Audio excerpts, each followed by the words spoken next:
New anime just dropped.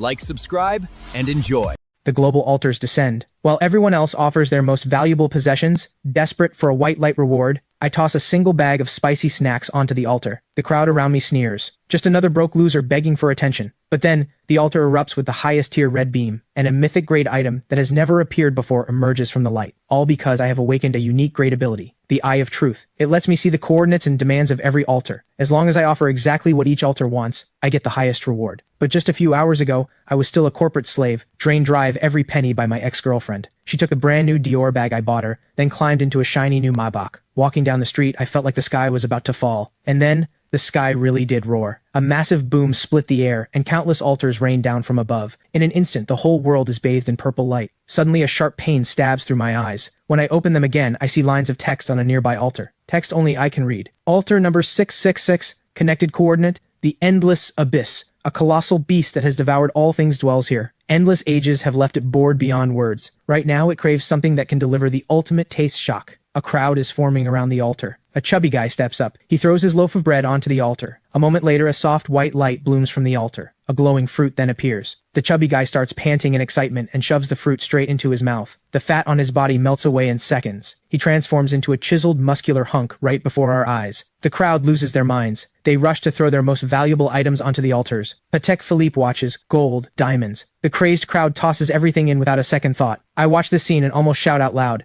because only I know that the creature behind this altar only wants the ultimate taste shock. And it just so happens, I have exactly that. A friend once brought me a bag of Reaper spicy strips from overseas. I licked it once, and my backside burned for 3 days and 3 nights. If a single loaf of bread earns an enhancement fruit, what would I get by giving it exactly what it craves? With that thought, I sprint home. I tear through every drawer until I find that bag of Reaper spicy strips. Once I calm down, I do not rush back out. I open my computer to check the news. Sure enough, the entire global internet has exploded. Every website is flooded with one word: altars. A tycoon offered a truckload of gold. He was granted extraordinary power, because after he hauled in crates of gold bars by truck and dumped everything onto the altar, he got a blue light reward. The altar returned a seed glowing with blue radiance. After swallowing it, the tycoon gained the terrifying ability to summon vines. One more piece of news catches my attention. Sakura Nation. Offering failed. A flesh-eating demon was summoned. It turns out a master offered his ancestral sword. What appeared instead was a demon wreathed in black mist. Casualties in Sakura Nation are catastrophic. The military is now involved. I read the news and suck in a sharp breath. So a failed offering can summon disaster. That means giving each altar exactly what it wants is everything. At that moment, my phone buzzes violently. Dragon Nation official alert. Initial research has revealed major risks and limits with the mysterious altars. Each person may offer to the same altar only once, and may make at most 3 offerings per day. The descent of the altars also triggered an unknown energy pulse, which has destroyed every surveillance device on the planet. My heart clenches. This is a gift from heaven. I check the time on my phone. 10 p.m. I pack up the Reaper spicy strips. Without hesitation, I sneak back to the plaza. The place is empty now, with only scraps of leftover offerings from the day. I pull the Reaper spicy strips from my pocket and carefully place them on the altar. The altar reacts violently. A red beam of light erupts toward the sky. In an instant, the entire city is bathed in blood-red light. Even residents miles away on the streets are terrified by this earth-shaking sight. And then, I see a massive jet-black egg materialize on the altar. I scoop it up immediately. Without pausing for a second, I vanish from the scene. At the same moment, alarms blare inside the headquarters of the Anomaly Affairs Bureau in the Dragon Nation capital. A stern-faced man demands, "Have we locked the coordinates?" "Reporting, General. Based on the data we collected, we have narrowed down the general area. The location on the map is exactly where I am. The Western District of Riverside City, Dragon Nation. Designate this area as an S-level observation zone immediately. Notify the Riverside City branch. Spare no cost. Find out what that red light was." By now, I have already made it back home. Looking at the giant egg in my arms, I am genuinely puzzled. What is this thing? I cannot exactly crack it open and make golden fried rice. Suddenly, a line of text appears on the shell. Abyssal Dragon Egg. Grade Mythic. Once hatched, the owner gains an abyssal dragon as a companion. Its power rivals that of gods. Reading this, I am thrilled. Anyone who plays games knows Mythic is the highest grade of all. The Reaper spicy strips really did not let me down. Then I realized something strange. Why can my eyes also analyze the rewards from the altar? I rush to the bathroom and stare hard at myself in the mirror. A line of text appears. Eye of Truth. Grade. Unique. Can see through the cause and effect of all things. Gaze upon an altar to reveal its connected coordinate and required offering. Gaze upon any altar-related item to reveal its grade, name, and effect. So that is how it works. I never imagined these eyes could do so much. Suddenly I remember the forum posts I saw earlier. Countless people made offerings and got back a piece of dead wood that meant nothing to them, or a plain, ordinary rock. They had no idea what these things did, so they wasted them. But I am different. One glance is all it takes. All hidden information becomes mine to see. Hunting for hidden treasures is no longer just a fantasy. I tuck the dragon egg into my bed and glance at the clock on the wall. 10:30 p.m. Until midnight, I have 1.5 hours left. I still have 2 offerings remaining today. With that in mind, I start packing things that might come in handy. Tiger balm, a lighter, a philosophy book. Things others might call junk, I take all of it. Last, I shove a fruit knife into the bag for self-defense. Then my eyes land on the picture frame on my desk. Vivian smiles brightly in that photo. Keeping it serves no purpose. None at all. I shove the photo into my pocket, planning to throw it away. Outside, I head straight for the abandoned industrial district in the western part of the city. The place has been deserted for years. The terrain is complex. Perfect ground for my plan. Then my phone rings out of nowhere. The caller is none other than my ex-girlfriend Vivian.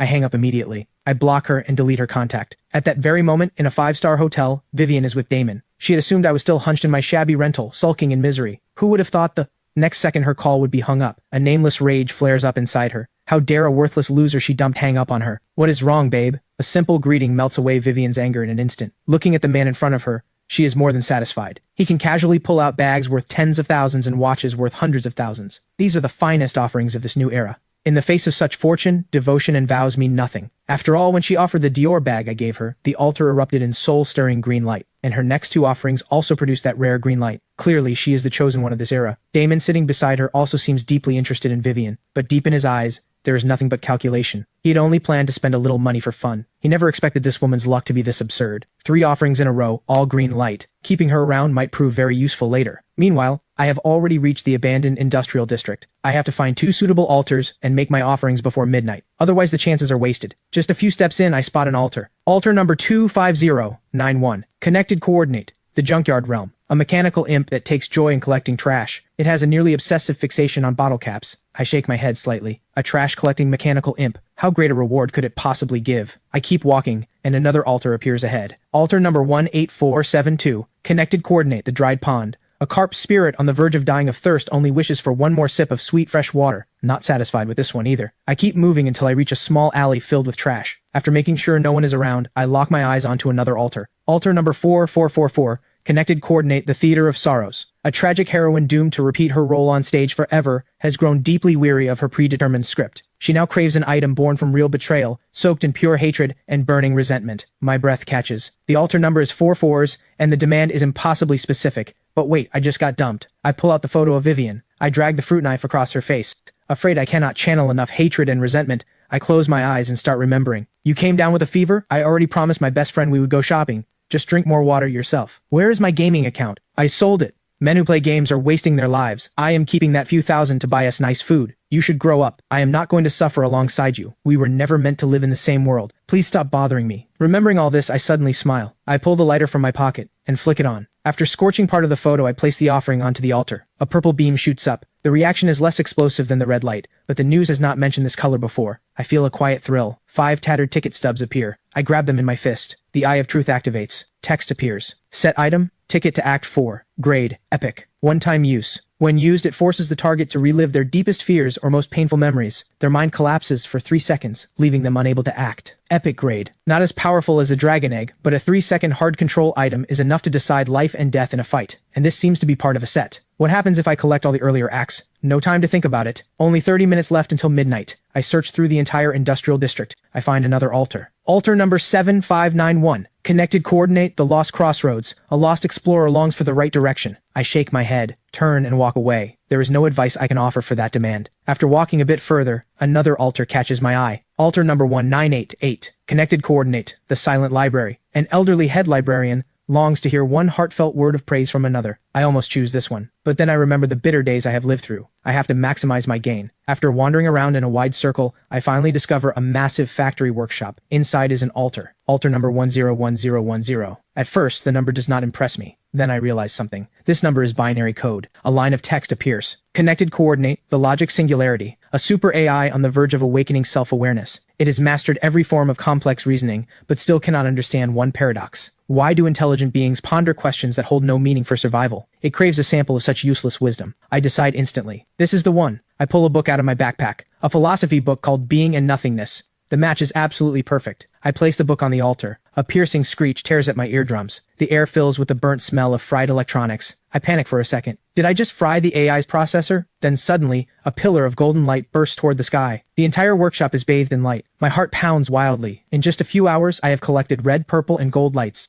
3 colors not even reported online. Suddenly, a deadly chill rushes at me from behind. The bright light lets me catch a glimpse of a dark figure. He charges at me with inhuman speed. His blade is about to plunge into my back. But the next second, the attacker's body suddenly freezes. A scream of agony follows. His knife clatters to the floor. He clutches his head in pain. Because in the split second before I could react, I had already used the ticket to Act 4. 3 seconds of being trapped in his most painful memories. I yank the fruit knife from my waist. One swift strike, and he is finished. Then I lean against the wall, shaking uncontrollably. It is my first time killing someone. Looking at the corpse, I turn my head and throw up everything in my stomach. A moment later, I force myself to stand. So high-tier light pillars mean opportunity, but they are also a death warrant. They attract predators lurking in the dark. Then I notice something on the corpse. 2 dim white orbs of light hover above the body. The Eye of Truth activates. Light step leggings. Grade. Common. Slightly increases movement speed and jumping power. Status. Unbound. Cry look at the second item. Crude Stamina Charm. Grade. Common. Slightly increases physical endurance. Status. Unbound. Those words send a shock through my mind. A brutal rule surfaces in my head. Kill and claim. Take down a target, and the items they earn through offerings become yours. This guy had 2 practical items on him. He has probably done this to others before. So why is the entire internet full of light pillars and rewards, but not a single post mentions this risk? The more I think about it, the colder my blood runs. It is not that nobody knows. The ones who know have all chosen silence. Some of them are like the corpse on the ground. Others want to be the hunter. And some simply do not dare to speak. The government, for example. Announcing this would be admitting that the existing social order has already collapsed. The Dark Forest law is taking over. The entire world would spiral into chaos. With that thought, I cannot afford to waste time. I gather up the 2 white orbs and look toward the center of the altar. A fist-sized metallic cube sits there. The Eye of Truth activates. Dimensional Vault.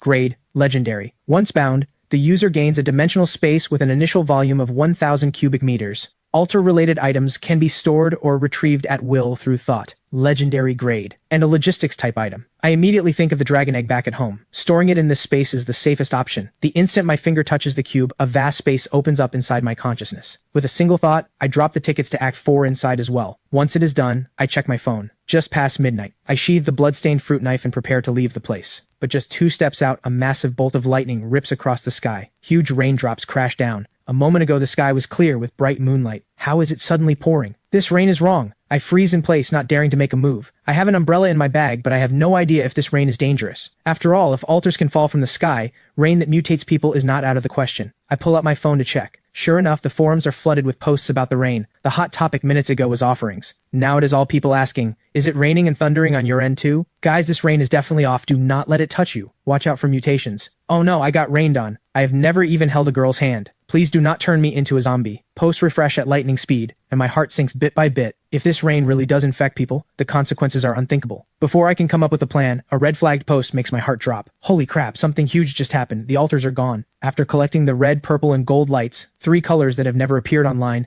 I had been getting ready to head home. Then the clear moonlit sky suddenly turned into a downpour. The forums are flooded with posts about the rain, refreshing faster than I can read. But the most alarming post is not about the rain. It is the red flagged headline. Something big is happening. The altars are gone. I whip my head around to check. Sure enough, the altar behind me has vanished. And to my horror, the corpse from before is also gone. But I am certain no one has been here. The only explanation is the rain. When it falls, the altars disappear. It also washes away every trace of the previous day. Combined with the destruction of all surveillance equipment worldwide, this is the perfect environment for murder and theft. Since the rain itself is harmless, I pull out my umbrella and head home. Not long after I leave, the Anomaly Affairs Bureau arrives at the scene. They quickly locate the workshop where the altar had been. Commander Ryan immediately turns toward the back of his team. A young woman in her 20s steps forward. After her offering yesterday, she gained an ability. Energy Rewind. It lets her sense the residual energy fluctuations in a space. The higher the tier, the clearer the trace. Agent Emily closes her eyes and starts to feel. Suddenly, she lets out a stifled gasp and stumbles backward. Ryan catches her instantly. What is it? Emily breathes hard, her voice trembling. This is completely different from the previous scene. That one was a firefly. This is bright as daylight, warm as the sun. A team member cannot help but speak up. Could it be gold light? Ryan's face turns grave instantly. Lock down this area. Conduct a thorough sweep.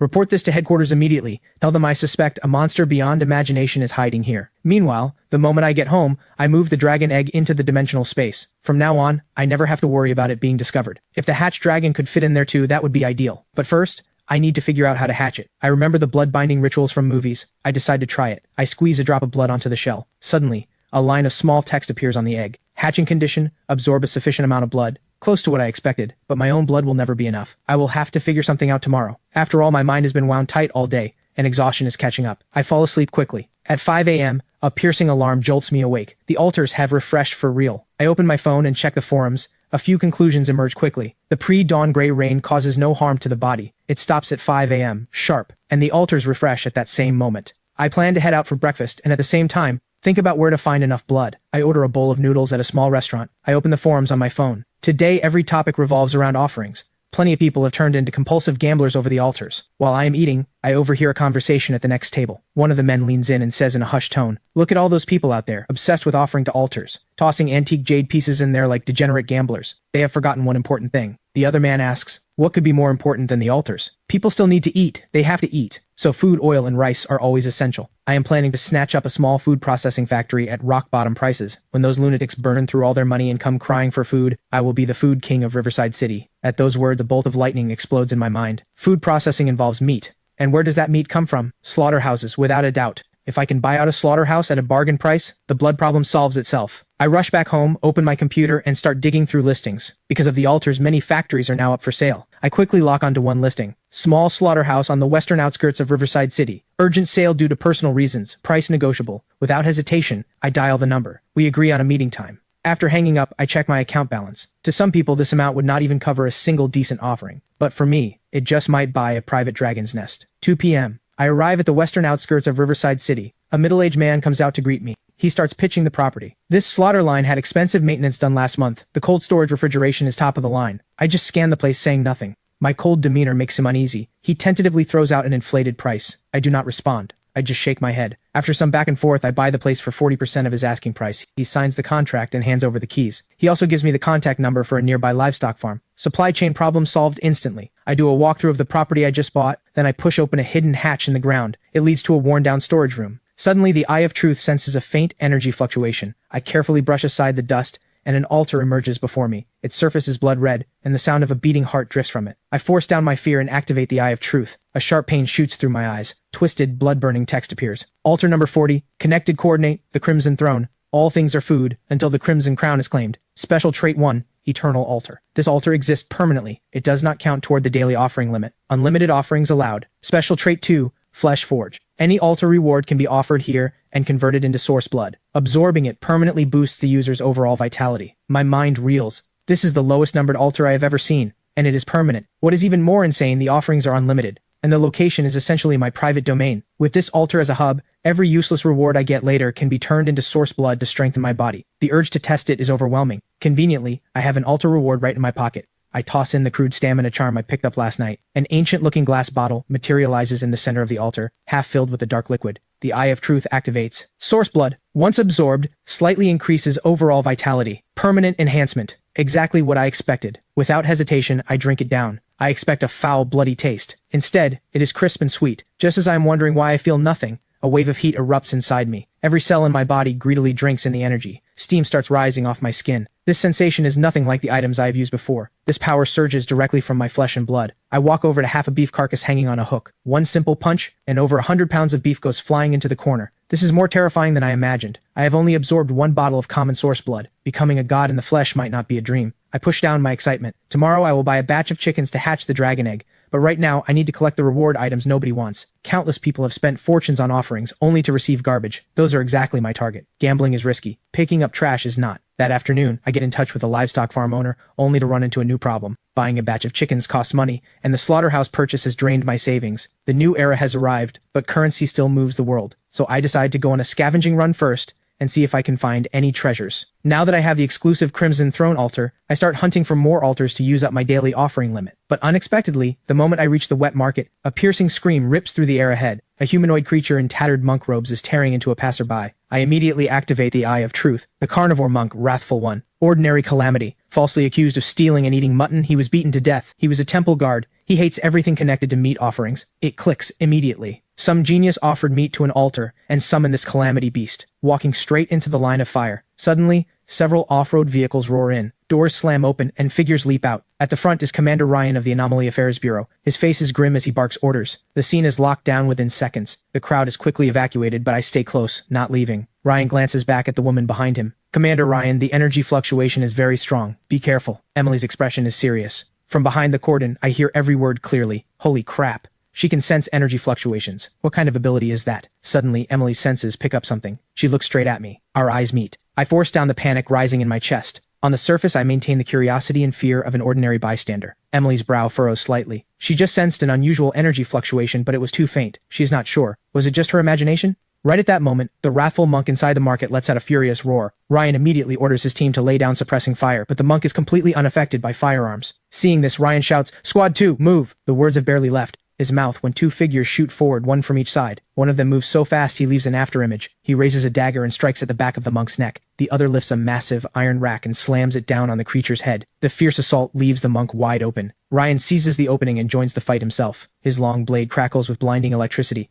A single strike, and the monk's head falls clean off. Watching this, I am genuinely shocked. Their coordination is flawless, and the gap between us right now is enormous. I need to level up fast. The sun is about to set. I decide to find a safer area to search for altars. I head toward the outskirts. Along the way, I see plenty of altars, but their overall quality is even worse than the first day. As I walk past an unfinished building, the Eye of Truth picks up a faint energy fluctuation. I climb the stairs to the second floor. A strangely shaped altar appears before me. Altar number 1955. Connected coordinate. The City of Eternal Clocks. A clockmaker god who pursues absolute precision. Because the eternal clock he created is too perfect, he has fallen into endless boredom. He longs for change. Reading this, I cannot help but mutter, is this guy just bored out of his mind? The altar number is low, which suggests good rewards. But time cannot be seen or touched. I cannot think of any offering that fits, so I leave for now and search elsewhere. As I head deeper into the outskirts, I find another altar. This one is woven from spider silk. Altar number 37112. Connected coordinate the pig demon's lair. A pig demon mother who has lost her singing voice. Her child cries every night from nightmares. She wants to sing the pig demon's lullaby once more to soothe him. Reading this, my head starts spinning. I cannot even hum a single human lullaby all the way through. A pig demon's lullaby is way out of my league. I turn and leave, frustrated. 2 failures in a row are starting to make me anxious. Just as I am about to give up on this area, a faint glow from a bus stop catches my eye. I quickly walk toward it. An altar built entirely from matchsticks comes into view. Just standing near it,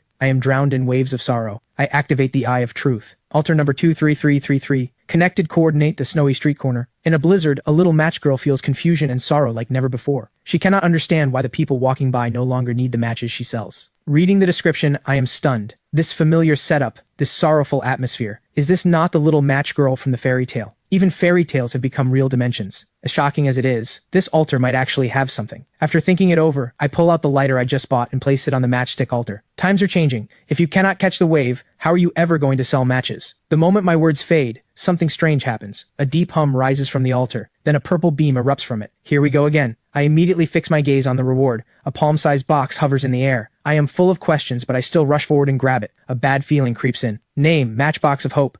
Grade, Epic. Generates 5 matches of hope automatically every day at 5 a.m. After reading this, I fall silent. An epic grade item that just produces 5 lousy matches a day? Out of curiosity, I pull out all the matches and hold them. Match of Hope. Grade, Common. When lit, it burns warm and bright. Wind and water cannot easily extinguish it. Inflicts bonus burning damage on calamity targets. Damage to calamities. Now that is interesting. If I run into a blacklight monster, this could come in handy. But only 5 matches a day still feels weak. Just as I am about to put the matchbox into the dimensional vault, a thought strikes like lightning. The matches are common grade. If I offer them all to the Crimson Throne, would I not get 5 free bottles of source blood every day? I cannot hold back the excitement anymore. I have to test it right now. I sprint back toward the slaughterhouse. 20 minutes later, I burst into the slaughterhouse. I rush to the Crimson Throne. I take out one match and place it in the center. I hold my breath, watching closely. The next second, a familiar scene unfolds. A small dark red bottle materializes out of thin air. Source blood. It worked. My heart races with excitement. The Matchbox of Hope combined with the Crimson Throne. This combo is incredible. 0 risk, and a steady, terrifying stream of gains. After offering all the remaining matches, I now have 5 bottles of source blood. I drink them all down. My blood feels like it is boiling. My whole body burns with heat. A few minutes later, I finally adapt to the new power. I check my phone. There are only 2 hours left until midnight. 2 offering chances left, and I cannot afford to waste them. The City of Eternal Clocks altar comes back to mind. Low number, time-based theme. Its reward must be powerful. But what could possibly serve as the right offering? At that thought, I look around the room. My eyes land on an old desk calendar. My father brought it home from his office before he passed away. I have never had the heart to throw it out. The calendar is covered in markings of all kinds. The most striking one is a black circle drawn on June 7th. That is the day my parents died in a car accident. It is also the day I visit their graves every year. Flipping further, September 15th is the day Vivian and I started dating. December 24th is her birthday. There are many other markings as well. Payday, credit card due, a classmate's wedding, rent payments. Some good, some bad. Together they map out a timeline that belongs to me. Suddenly the idea about the clock altar becomes clear. The time it creates is flawless. No deviation, no surprises, no accidents, no joy, no pain. It is like a dead world. but this calendar is different. It carries the trajectory of a single human life. The time inside it is messy, complex, full of uncertainty. Time like that is alive. What the altar needs is not more advanced technology. It needs an understanding of time. With that thought, I head out, straight for the clock altar. When I stand before it again, I take out the calendar and solemnly place it in the center. Perfect time has no life. This time, full of regrets and an imperfect life, is the kind that is truly alive. Do you like this change? The moment my words fade, the calendar on the altar vanishes. Time itself seems to freeze. Everything around me falls dead silent. Suddenly, golden light explodes outward. The entire unfinished building blazes with brightness. Countless fragments of human lives flash before my eyes like a runaway slideshow. At the same time, an ancient pocket watch materializes at the center. I quickly activate the Eye of Truth. Pocket Watch of Fate. Grade, Legendary. Passive ability. Grants the wielder extreme sensitivity to incoming changes. The user gains reaction and judgment time far beyond ordinary humans. Reading this, I cannot help but frown. What good is that? But the moment I close my hand around the watch, an indescribable sensation washes through me. I realize how foolish I was. This watch does not grant raw strength or speed. It grants control and awareness. It allows me to channel my superhuman vitality and strength with absolute precision. To be safe, I quickly place the Pocket Watch of Fate into the dimensional vault. To my surprise, the resonance with the world does not weaken at all. It still works. From now on, if I ever face another sneak attack, I can take them down without using any of my trump cards. I check the time again. 10:40 p.m., just over an hour until the altars refresh. One last offering left. But after combing through the entire area, I only find 2 useless altars. One connects to a swamp full of giant mosquitoes. The other connects to a dung beetle paradise. Suddenly, faint shouting and cursing drifts in from the distance. There are other people here? I instantly go on alert. Crouching low, I sneak forward. In an open storage yard, 2 groups of people are facing off. Right beside them stands an altar glowing with soft pink light, shaped like a delicate, slender hand. My heart pounds against my will. This altar looks anything but ordinary. I activate the Eye of Truth, and look. Altar number 9269. Connected coordinate, the Palace of Bliss. A succubus queen who has fought countless battles, numb to ordinary pleasure. She craves a physical stimulation that can shake the soul. Reading this, I suck in a sharp breath. The altar number is low, but the description is, well, a bit unconventional. Then I instinctively pat my backpack and remember one item I have inside. That is a perfect match. At that moment, the situation in the yard shifts. On one side stands a bald man wearing a thick gold chain, backed by more than a dozen thugs. The other side only has 4 people. At the front is a tall, striking woman. The bald thug sneers and steps forward. Do not make us do this the hard way. You have the nerve to steal from my brothers? Hand it over now, throw in a few extra treasures, and maybe we will let you live. But the woman across from him just spits out one cold word. Get lost. The bald man flies into rage. Brothers, get them! Just as the dozen-plus thugs charge in screaming, the 4 on the woman's side instantly form a defensive formation. The woman, dagger in hand, charges right back at the thugs. The others are no slouches either. One of them, a powerhouse type, swings a steel pipe with brutal force. The other 2 strike at the legs and groin. The thugs start losing ground fast. The bald man roars in fury and unleashes a kick at the powerhouse fighter. The man spits blood instantly and flies a few meters back. With the bald man joining the fight, the tide turns instantly. The woman's allies are cut down one after another. The bald man corners the woman against a shipping container. She does not back down. A flash of cold ferocity crosses her eyes. All of you, die. The bald man senses danger and tries to retreat, but the woman crushes a flesh bead in her hand. Black mist sweeps across the entire yard. From within emerges a creature over 3 meters tall. Holy crap. A black light monster. The thugs freeze in horror. But what happens next is even worse. The monster turns the moment it appears and immediately rips the closest powerhouse fighter in half. The bald man is scared out of his wits. She is insane. That woman is completely insane. She kills her own people. The thugs scatter, but the monster has already surrounded them. A one-sided slaughter begins. I watch from the sidelines, my heart pounding. This woman is genuinely ruthless. To escape, she is willing to drag everyone down to hell with her. She is a walking time bomb. Within minutes, the only one left fighting is the bald thug, struggling to escape. But with one leap, the monster pins him down. A few minutes later, the yard has become a slaughterhouse. The thugs and the woman's allies are all corpses now, but the monster keeps prowling, looking for more targets. The woman who summoned it is hiding behind a pillar,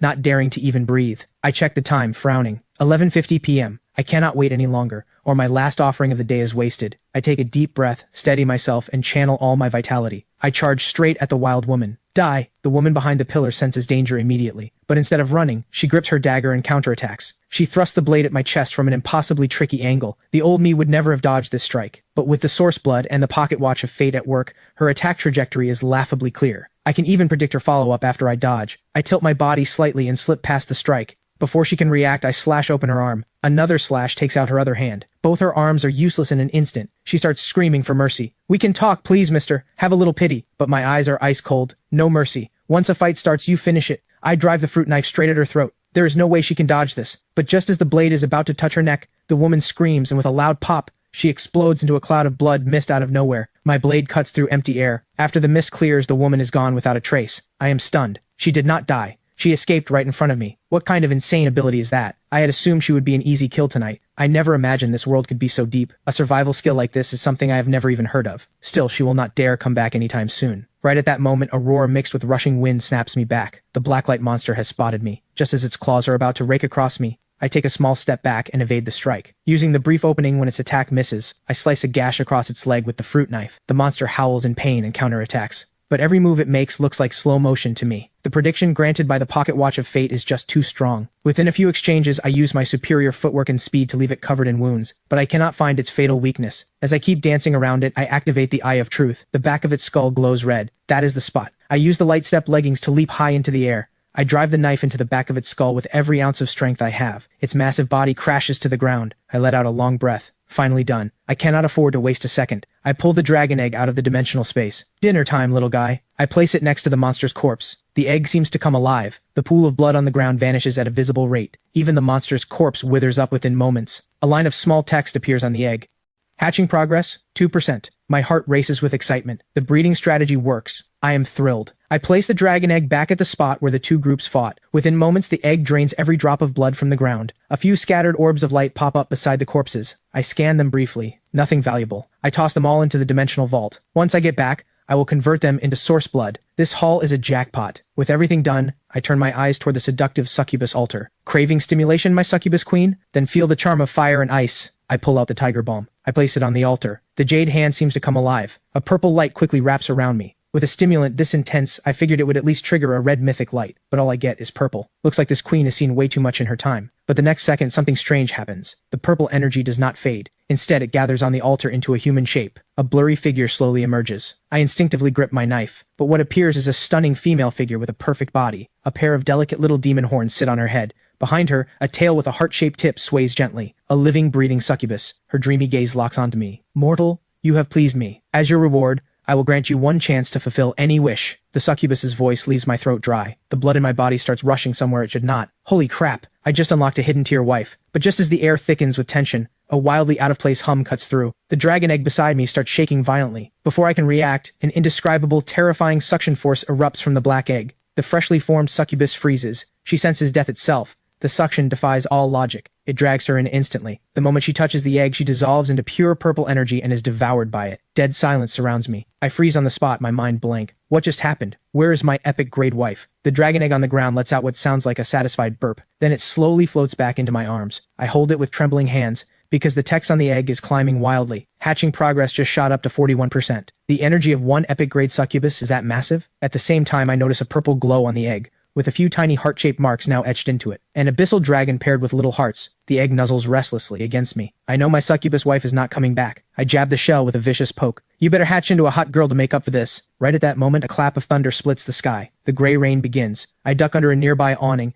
and every trace of the earlier battle dissolves in seconds. I start replaying the fight in my head. That woman escaping bothers me. It is like a venomous snake hiding in the shadows. I decide to slip into a nearby 3-story building, hoping to catch her. A surprise kill could put an end to this threat for good. Meanwhile, at the Anomaly Affairs Bureau headquarters in the Dragon Nation capital, a researcher in a white coat bursts in. General, good news. We have cracked the secret of the Gray Rain. General Lee looks up in disbelief. Tell me everything. Professor Carter takes a deep breath. We analyzed an unknown active substance in the rain. It is harmless to the human body, but it temporarily disables superhuman abilities. What? General Lee freezes. Every senior officer in the command center wears an expression of shock. Professor Carter barrels on, his words tumbling out. Only after the rain fully evaporates do abilities return. That means between midnight and 5 a.m. During those exact hours, any so-called powerful sacrificer who gets touched by the rain reverts to normal. Just an ordinary human. General Lee's eyes flash with realization. If that is truly the case, then we can use the rainy nights to capture sacrificers who have slipped out of our control. Professor Carter adds, the rain itself cannot be stored, but if we can extract the active substance, we can develop suppressants or high-pressure water cannons. If they pull this off, it will be the sharpest weapon in their hands. Inside the abandoned building, I scroll through the forums while waiting for that woman. Suddenly, a post flashes by. Shocking secret, do not go outside when it rains. You will turn back into a mortal. When I tap on it, the post is already gone. I immediately sense it was deliberately deleted. If this is true, that means the crazy woman cannot escape into blood mist while it rains. But then a wave of unease hits me. Does that mean I would be affected too? If I revert to a mortal, then forget about hunting anyone. Then I remember the source blood from the Crimson Throne. The description says permanently solidified. That means it is not a temporary buff, not equipment.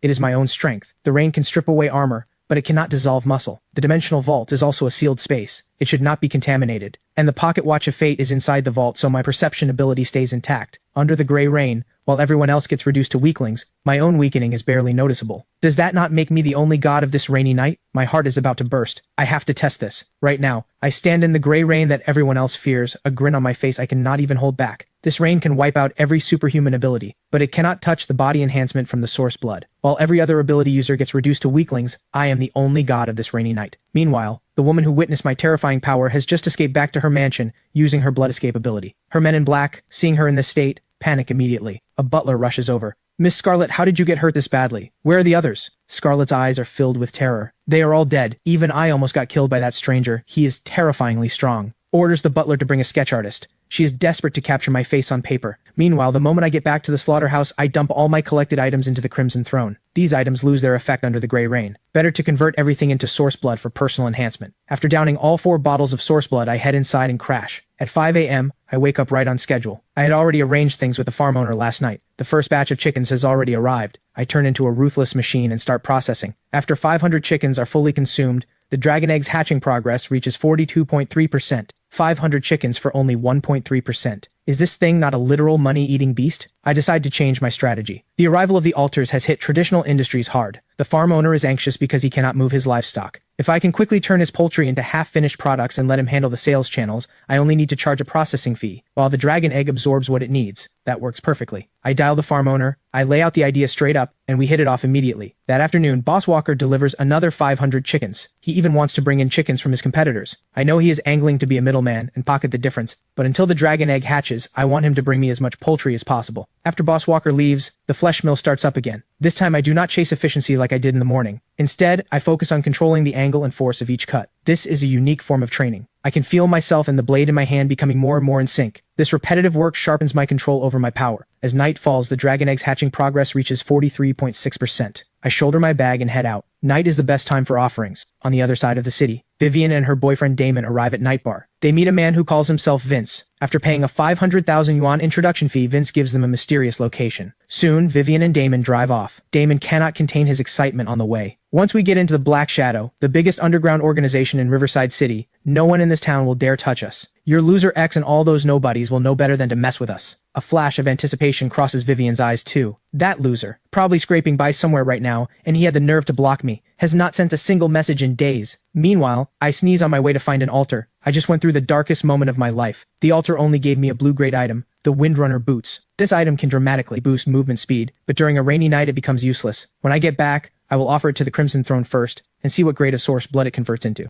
By around 11 p.m., I spot something glowing by a small river. As I get closer, I find an altar that is different on the left and the right sides. On the left stands a flaming phoenix glowing with red light. On the right rises a dull, lifeless heavy ruler. I quickly activate the Eye of Truth. Only then do I realize the two altars are linked together by a thin thread of energy between them. So twin altars are actually a thing? But the more I look, the more uneasy I get, because neither altar is ordinary. The Phoenix Altar. Altar number 7766. Connected coordinate, the 9 heavens immortal realm. Selena, the proud daughter of the heavens, is troubled. 3 years ago, her fiancé Blaze suffered a regression in his cultivation. The family elders are now pressuring her to call off the engagement. She stands at a crossroads, unsure which path to take. The altar on the right is just as extraordinary. Altar number 6677, connected coordinate, the 9 heavens immortal realm. Blaze, the genius young man, has had his cultivation mysteriously stall. He has fallen from grace, now scorned by everyone as a useless wreck. He longs to break free, but no one will help him. Reading this, my heart pounds wildly. Selena and Blaze. I know exactly where this story is going. As the puppet master behind the scenes, what should I do now? If I do not push Selena to break off the engagement, Blaze may never activate his cheat power in the depths of despair, and I will get nothing. So I have to follow the story and stir the pot at the critical moment. Selena may not be heartless, but the pressure from her family has already planted the seed of breaking it off. So let this breakup come even more violently. Driving Blaze to the edge maximizes the reward. I quickly grab a pen and paper and start fanning the flames. Selena, how can a phoenix flock with sparrows? The path of cultivation is brutal. He can no longer keep pace with you. To reach the summit, you must first cut what holds you back. I place the paper into the Phoenix altar. The altar produces a gentle suction, and the paper vanishes. A vision screen suddenly appears on the altar. Selena is sobbing uncontrollably, clutching her engagement token from Blaze. Outside her door, the family elder's cold voice rings out impatiently. Selena, stop being stubborn. The ancestors have decided. The Blaze family is no longer worthy of marrying into the Nalan family. She bites her lip hard. At that moment, a red feather flies in through the window and lands on her hand, carrying a slip of paper. After reading what is written on it, she suddenly trembles and whispers to herself, "How can a phoenix flock with sparrows?" The confusion in her eyes vanishes.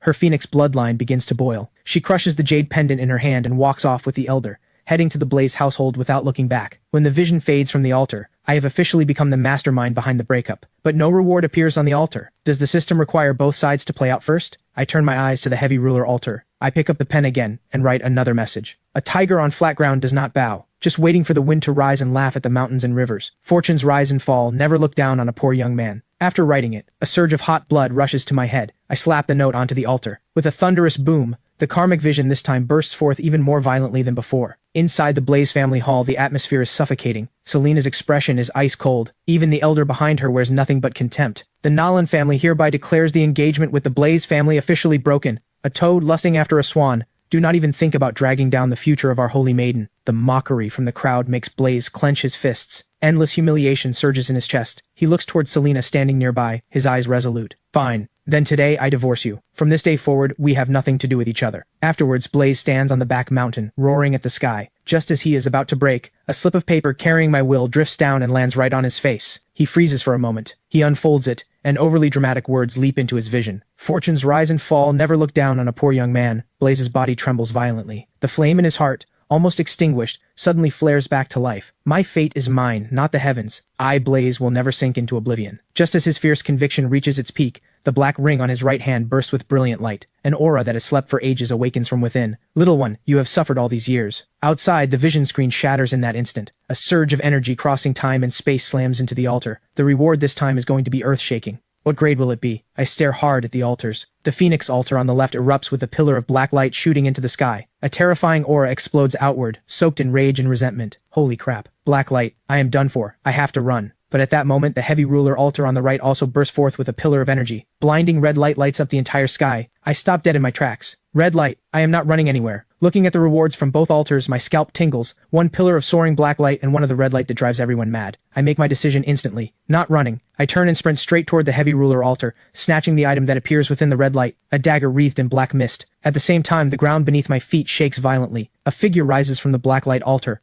Her face bears a slight resemblance to Selena's, but her expression is wild with madness, and her voice is dripping with hatred. You made me lose him. I quickly activate the Eye of Truth. Selena's inner demon wraith. Grade, Epic. A resentment calamity born from twisted karma, shares the same bloodline as Selena. Personality, obsessive and insane. I instantly try to bolt, but the wraith chases me down immediately. A massive force slams into my chest. Even with a body as tough as steel, I cough up a mouthful of blood. My heart sinks in pure terror. Holy crap, how am I supposed to fight this? The wraith closes in instantly. A straight punch aimed at my throat. The pocket watch of fate is screaming warnings. I leap back, dodging the strike, and counterthrust at the wraith. Just as I think the dagger will never pierce her defense, it slides in without any resistance. My eyes light up. This dagger is no joke. The wraith yelps in pain and retreats, refusing to engage at close range. Then she hurls a ball of black flame at me. I roll and barely dodge it, then prepare to go on the offensive. If the dagger can break her defense, then killing her is not impossible. I activate the Eye of Truth. Purple light flickers on the wraith's abdomen. That is her weak spot. I lunge forward, stabbing straight at her belly. The wraith blocks immediately, and one hand swipes at me. I shift the dagger's angle in an instant, slashing open a gash on her belly, but her sharp claws tear deep into my left arm. The light on the wraith's abdomen dims. Then we trade blows head on. I drive the wound on her belly even deeper, but I get smashed and sent flying as well. As I struggle to get up, my spine feels like it is about to snap. The light on the wraith's belly grows dimmer and dimmer. She presses her palms together, gathering every ounce of resentment in her body. A massive blade forms instantly and slashes down at me. This is exactly the opening I am waiting for. I throw out a ticket to Act 4. The wraith's giant blade dissolves instantly. Her face fills with confusion and regret. I burst forward at full speed, stabbing her abdomen again and again. Finally, her body crashes to the ground. The fight is over. My whole body is covered in wounds. My left arm and ribs are all broken. Even so, I do not forget the dragon egg. I take it out and quickly direct it to absorb the black blood on the ground. The hatching progress climbs rapidly, finally stopping at 49.6%. At the same time, the Eye of Truth catches something odd. The lingering resentment in the air does not dissipate. Instead, it all gathers into the black dagger. Only then do I remember I have not checked its properties yet. With the Eye of Truth active, the dagger's information appears before me. Soul Dagger Basic. Growth progress 97 points, grade, growth type mythic, can devour souls, resentment, and fear to nourish itself. The wielder gains massive resistance to mental corruption. A flash of joy crosses my eyes. Another mythic grade item, and it resists mental attacks too. This is exactly what I have been missing. Source blood can boost my stats to terrifying levels, but if I get mind controlled into a vegetable, even the strongest stats can be ground down to nothing. This dagger fills exactly that gap. After resting, I recover a bit of strength. I check my phone. 11:40 to 5 p.m. I drag my battered body limping toward the slaughterhouse. At the same time, 3 off-road vehicles are speeding toward this location. Commander Ryan in the passenger seat has a grim, dark expression. The past 2 days have nearly driven them mad. First the terrifying red light in the city center, then the gold light at the abandoned factory. Now another pillar of red light has erupted in the western outskirts. This time he has to find some leads, but Agent Emily beside him sounds shaky. Commander, if we do not arrive before midnight, every trace of the battle and residual energy will be washed away. When the convoy arrives, the scene is pure devastation. Clear battle marks cover the ground. Not far away lies a body that is neither human nor demon. Ryan immediately orders his team to gather evidence and signals Emily to use energy rewind. Emily steps forward briskly, presses her palms together, and closes her eyes. As soft blue light spreads outward just as a vision is about to appear, right before her eyes, her body suddenly jolts. She spits out a mouthful of blood and collapses backward, unconscious. Ryan is shocked and immediately catches her. At the same time, scattered raindrops begin to fall, and a bolt of lightning splits the sky. Midnight has arrived. Every clue is washed clean by the gray rain again. The altar and the blood on the ground all vanish. Fortunately, a team member rushes over to report. We collected a few drops of blood. Ryan grits his teeth. Report this to headquarters immediately. Notify everyone, all hands on deck tonight. Meanwhile, I finally make it back to the slaughterhouse. My injuries force me to take over 2 hours just to walk back. The first thing I do is offer the Windrunner boots to the Crimson Throne. A brand new bottle of source blood appears. Grade, uncommon. Once absorbed, significantly increases overall vitality. Permanent enhancement. Seeing the words significantly increases vitality, I get a little excited and down it in one go. Shakes violently. A surge of power rampages through me. My bones and wounds regenerate at a furious pace. This uncommon source blood is the ultimate life-saving elixir. Moments later, my wounds start to scab over. I take out the dagger again. Tonight's battle has forged a bond between me and this weapon. Starting tomorrow, I have to keep slaughtering chickens. Every chicken I kill from now on will sharpen my striking technique, boost the dragon egg's progress, and improve the dagger's growth. A true 3-in-1 perfect cycle. The next morning I find that my wounds have nearly fully healed. I take out 5 fresh matches and offer them. After drinking down the 4 bottles of source blood, I call Boss Walker and tell him to bring me everything he has in stock. 1,200 chickens arrive shortly after. I pull out the soul dagger and begin training. After a full morning of processing, the soul dagger's growth reaches 197 points. The dragon egg gains another point as well, finally reaching 54% hatching progress. At that very moment, the egg finally stirs. A small crack splits the shell, and a fluffy tail pokes out, with a familiar heart-shaped tip. Did the devoured succubus not have a tail just like that? Well, well, well. Worthy of the dragon egg I raised with my own hands. You better hatch into a cute little dragon girl for me. Meanwhile, Scarlet and her group arrive at the abandoned storage yard. The woman following beside her is none other than Vivian. Thanks to her insane luck, Vivian has successfully become a core member of the underground organization, the Black Shadow. Suddenly, Vivian asks with some confusion, "In a place this remote, is the master you mentioned really here?" Scarlet turns and shoots her an icy glance. "Do not think your luck gives you the right to run your mouth. That man is incredibly strong. For trash like you, one finger is all he needs. If not for the informant saying red light appeared in this area last night, I would never dare risk coming back here." Not far away, on the rooftop of an unfinished building, a figure silently observes Scarlet's group. Reporting to the Bureau, suspicious target spotted at the abandoned storage yard in the western outskirts. Inside the Anomaly Affairs Bureau in Riverside City, Commander Ryan hears the report. A flicker of relief crosses his grim face. Finally, a lead. After acquiring both the mythic grade dragon egg and the dagger, I finished processing 1,000 chickens in just one morning. The soul dagger and the dragon egg's progress have both surged. I am in a great mood, ready to head back into the city and find chances to make offerings. But just as I step into the bustling pedestrian street, a piercing, despairing scream tears through the air. A middle-aged man clutches an empty box, wailing, "My wife left me. My daughter does not even recognize me. What is the point of living anymore?" The security captain beside him looks annoyed. "You think this is a wishing well? When you were gambling like a degenerate, did you ever think about the consequences?" The crowd around the man is buzzing with chatter. From their words, I piece together what happened. The man sold his house, bought a jade pendant, all for this one offering today, and the altar gave him back a useless wooden stick. I turn my gaze to the altar that caused the tragedy. It has a strange shape and glows with gold light. No wonder it tempted the man to gamble everything here. I activate the Eye of Truth. Altar number 17626. Connected coordinate the goblin's abandoned vault. A goblin collector who has grown tired of gold and jewels longs to collect the most advanced technological creations in the world. Reading this, I cannot help but smirk. The jade thumb ring this man went bankrupt to buy was offered to a goblin obsessed with tech. This ending was written from the start. The security captain signals his men to drag the man away. Suddenly, an arrogant voice cuts through the crowd. "Hold on." A stunningly seductive figure walks over.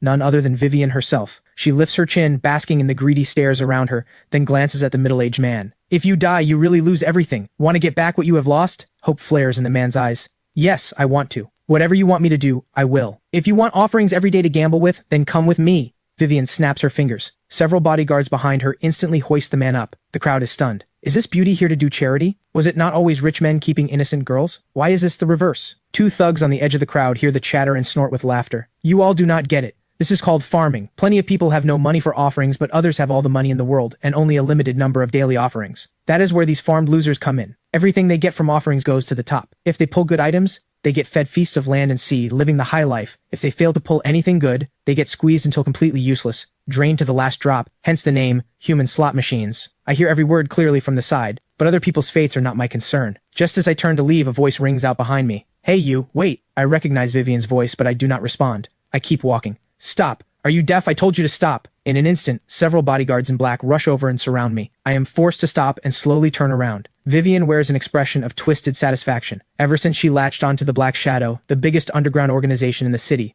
her streak of green lights has made her a star within the group, but I am like a thorn lodged in her heart. A loser like me had the audacity to block and delete her, and now I just walked right into her. She crosses her arms and looks down at me with a mocking smile. You blocked me, then could not stop yourself from coming to find me. Regretting it now? Too late though. The crowd erupts in laughter and murmurs. Where did this gigolo come from? Sounds like her ex. A toad lusting after a swan exactly like this. But my stomach is growling. I have zero patience for Vivian right now. Seeing my indifference, Vivian finally snaps. Still putting on an act? Suddenly she kicks off her right high heel and pulls off her black stocking right there in public. You wanted me to take pity on you, did you not? Get on your knees and kiss my toes and I will toss you 20,000 yuan as dog food money. She pulls a thick stack of bills out of her bag. The crowd erupts in jeers. This guy hit the jackpot. Lick it, lick it. Why does the goddess reward him? Can I take his place? The voices of troublemakers blend together and pull me out of my hunger-induced daze. What is this woman blabbering about? Is she not just delaying my trip to the open-air food stall? Seeing me unmoved, Vivian finally snaps. Get on your knees, now. But the moment she finishes speaking, a sharp smack rings out, loud enough to silence the noise around us. Vivian's pretty face whips backward. A red handprint blooms across her pale skin. Then I backhand her with such force that she crashes to the ground.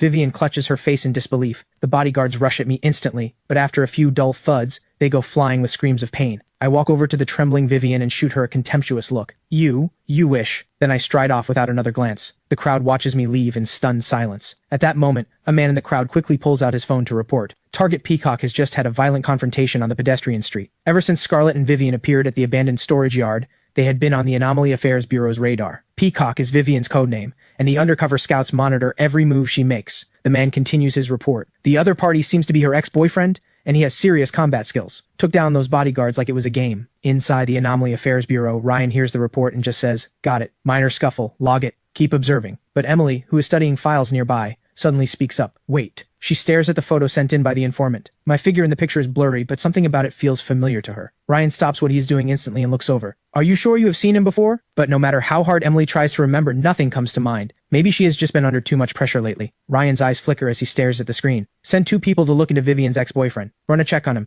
Sending bodyguards flying like that means he has gotten some real solid power from the altars. Meanwhile, I head toward the familiar open-air food stall. The place is just as it always was, packed with people and full of life. I find an empty seat and order a few of my favorite dishes. Just then, a middle-aged man in his 40s walks toward me. He clutches a red bag, weaving between drinking tables. Soon he stops at the table next to mine, where a group of men are playing drinking games. Excuse me, gentlemen. I have an item here. Could you take a look? It is a blue-grade item I just pulled today. Blue-grade? The men freeze. The man pulls out a blue and white porcelain teacup from his bag. They take it curiously and inspect it one by one, even using a flashlight to examine it carefully, but they cannot figure out what the teacup actually does. The bearded man waves his hand impatiently. Just tell us what it does. How much do you want for it? The middle-aged man bites his lip and holds up 3 fingers. The function is not clear yet. The bearded man spits out his drink. 30,000? Have you lost your mind? 30,000 for a useless teacup with no known purpose? The middle-aged man tries to explain, but he is shouted down. I take in everything from my seat. Then the Eye of Truth activates instantly, landing on the unassuming teacup. Cup of stillness. Grade. Uncommon. Can hold the gray rain. Reading the description, I suck in a sharp breath. This is a divine artifact.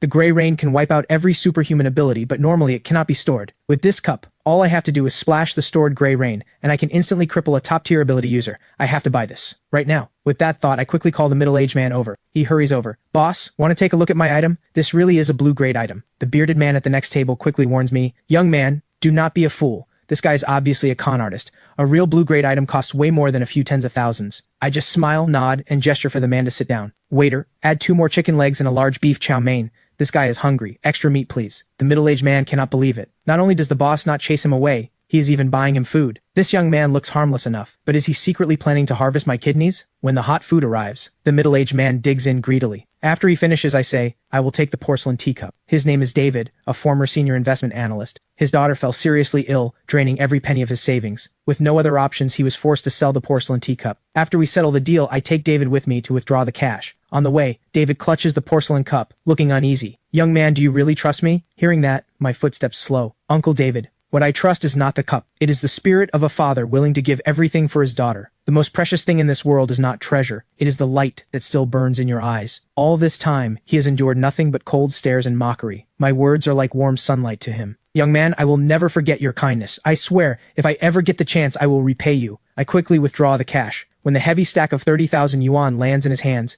David finally breaks down. His hands shake. He tries to drop to his knees, but I catch him and pull him up. After exchanging contact info, he disappears into the crowd. Watching him go, I think of my Crimson Throne. It needs massive amounts of junk items to feed it, so it can keep producing source blood to strengthen me. I need someone to specifically buy up the junk items that everyone else looks down on. And the buyer cannot betray me, at least not in the short term. David will be useful from now on. I pull out my phone to check the time. 7:40 p.m., just over 4 hours until the gray rain. Time to start offering. But suddenly, a commotion erupts in the plaza ahead. What is happening to the moon? The bright, clear moon is being swallowed by a layer of crimson. In just a few seconds, the moon turns completely blood red. My heart jolts. Anyone who plays games knows what a blood moon means. Bad omens, curses, and catastrophe. What on earth is going on? Anxiety and dread spread through the crowd. Every face is bathed in an eerie crimson hue. I quickly pull up my phone and open the forum. It is flooded with speculation about the blood moon. We are doomed. I have a feeling something huge is going to happen tonight. Bold prediction. During the blood moon, the chance of pulling good items doubles. Gambler's charge. So what does the blood moon actually do? I look at an altar nearby. It looks like a rusted-out vending machine now growing eerie under the blood moon's influence. I activate the Eye of Truth. Altar number 20247. Connected coordinate the mechanical wasteland. A vending machine spirit wandering through the wasteland. It collects all kinds of currency. Blood moon effect. 10 offerings remaining. A gambler steps up and tosses his last coin into the altar. The coin vanishes instantly, and the remaining offering count drops by 1. But here is the strange part. The reward item gives off no light at all, and is wrapped in a layer of blood mist. No matter how close anyone stands, nobody can see what is inside. My pulse races. Under the blood moon, altars now have limited offering counts, and the offering process no longer reveals reward light. Only the offerer knows what they got. This is heaven sent for me. Even if I pull 3 red lights in the middle of the pedestrian street, everyone will just assume I got nothing good. I need to find altars fast. I quickly complete 2 offerings, but the results are disappointing. One only gives me a blue-grade longsword. It cuts steel like mud and is virtually indestructible, but I am the man who already owns a mythic-grade soul dagger. This longsword is just a snack for the Crimson Throne. The other altar gives me a purple-grade pauldron, the Beast Wrath Pauldrons. Once equipped, it grants an active skill that briefly unleashes berserker power, followed by a long period of weakness. Looks like converting it into source blood is its only fate. I wonder what epic-grade source blood tastes like. Finally, at a street corner, I spot another altar. The Eye of Truth activates. Altar number 1050. Connected coordinate the lost sea of stars. An ancient stargazer lost at the edge of the cosmos. The light he spent his entire life chasing has gone out. He longs to see the light of hope just one more time. Remaining offerings 7. Reading the request. My first thought is the match of hope. But today's matches have all been offered to the Crimson Throne, and ordinary matches and lighters lack the meaning of hope. I dig through all my pockets and only find the receipt printed at the ATM earlier. For David, this slip of paper is his daughter's chance to live, a chance at hope. It is also proof of a young man extending a hand to a stranger. Is this not the eternal light of human kindness itself? With a willingness to try, I place the slip of paper at the center of the altar. A deeply comforted sigh echoes in my ears. Then, an unremarkable 5-pointed star appears on the altar. The Eye of Truth activates. Star of Hope. Grade. Legendary. One-time consumable. Activates automatically the moment the holder dies. Restores the holder's flesh and soul, reviving them at full state. My eyes go wide. Holy crap. A revive token. This is a true last resort lifesaver. This is so far beyond what logic can measure. I store the Star of Hope in the dimensional space and pick up the pace heading back. On the way home, I scroll through the forum and notice something off. A popular altar near us just shattered after repeated offerings. The post includes a blurry photo. What was once a fully intact altar is now nothing but broken stones on the ground. The comment section explodes. Holy crap, altars can break? Someone here did the math. It looks like 10 offerings will destroy them. Out with the old, in with the new. Destroy them all. Maybe better ones will come. Two sides argue back and forth, and the government remains silent. Looks like the higher-ups have also been caught off guard by this sudden turn of events. This proves the blood moon is no joke. Whether the breaking of altars is a blessing or a curse remains unknown. I need to convert my new gear into real solid power. On the way back, I noticed several altars with no offerings made yet, still at 10 remaining. The outskirts really do have fewer people. The moment I get back to the slaughterhouse, I offer the blue-grade longsword to the Crimson Throne. After downing the uncommon source blood, I take out the epic grade pauldron. The Crimson Throne actually trembles. A bottle of purple source blood appears. Source blood, grade, epic. Once absorbed, dramatically increases overall vitality. I tilt my head back and chug it down. Epic source blood is nothing short of a nuclear blast. Terrifying energy detonates inside my body, and my muscles surge and reform with terrifying intensity. So this is what an epic grade source blood feels like. I feel like I could punch through the basement wall right now. I check my phone. 11:59 p.m. I open a live stream to see if anything changes after midnight. In the live stream, a man is standing in front of a food-themed altar made of various materials. I thought this food altar would drop me some crayfish or something, but ever since the blood moon arrived, the only difference is that the altar did not disappear. He pulls out his offering, ready to make the sacrifice. But the altar suddenly starts shaking violently. A massive, tentacled creature crawls out of it. A gaping, bloody maw fills the entire screen. Then the live stream cuts to black. Horrifying chewing sounds pour out from the audio. The live chat explodes. What just happened? A giant tentacle monster came out of the altar. Poor streamer never got his crayfish. He got eaten instead. Something is wrong. Why is there a monster outside my building too? And there are more than one. Where are the authorities? Send help. Moments later, a blood-red alert flashes across every screen. Dragon Nation official emergency notice. During the blood moon, altars are mutating. All citizens do not go outside. Stay cautious. Powerful sacrificers may participate in the disaster response, provided your personal safety is ensured. After reading this, I finally understand. The blood moon is a key. Every altar that fails to receive 10 offerings before the next day gets its door unlocked by this key. But what comes out is not hope or gods. It is the calamity tied to the altar's coordinate. After feeling out the star of hope and the pocket watch of fate, my confidence skyrockets. And the dragon egg is close to hatching. These calamities are its food. I decide to go out and start hunting immediately.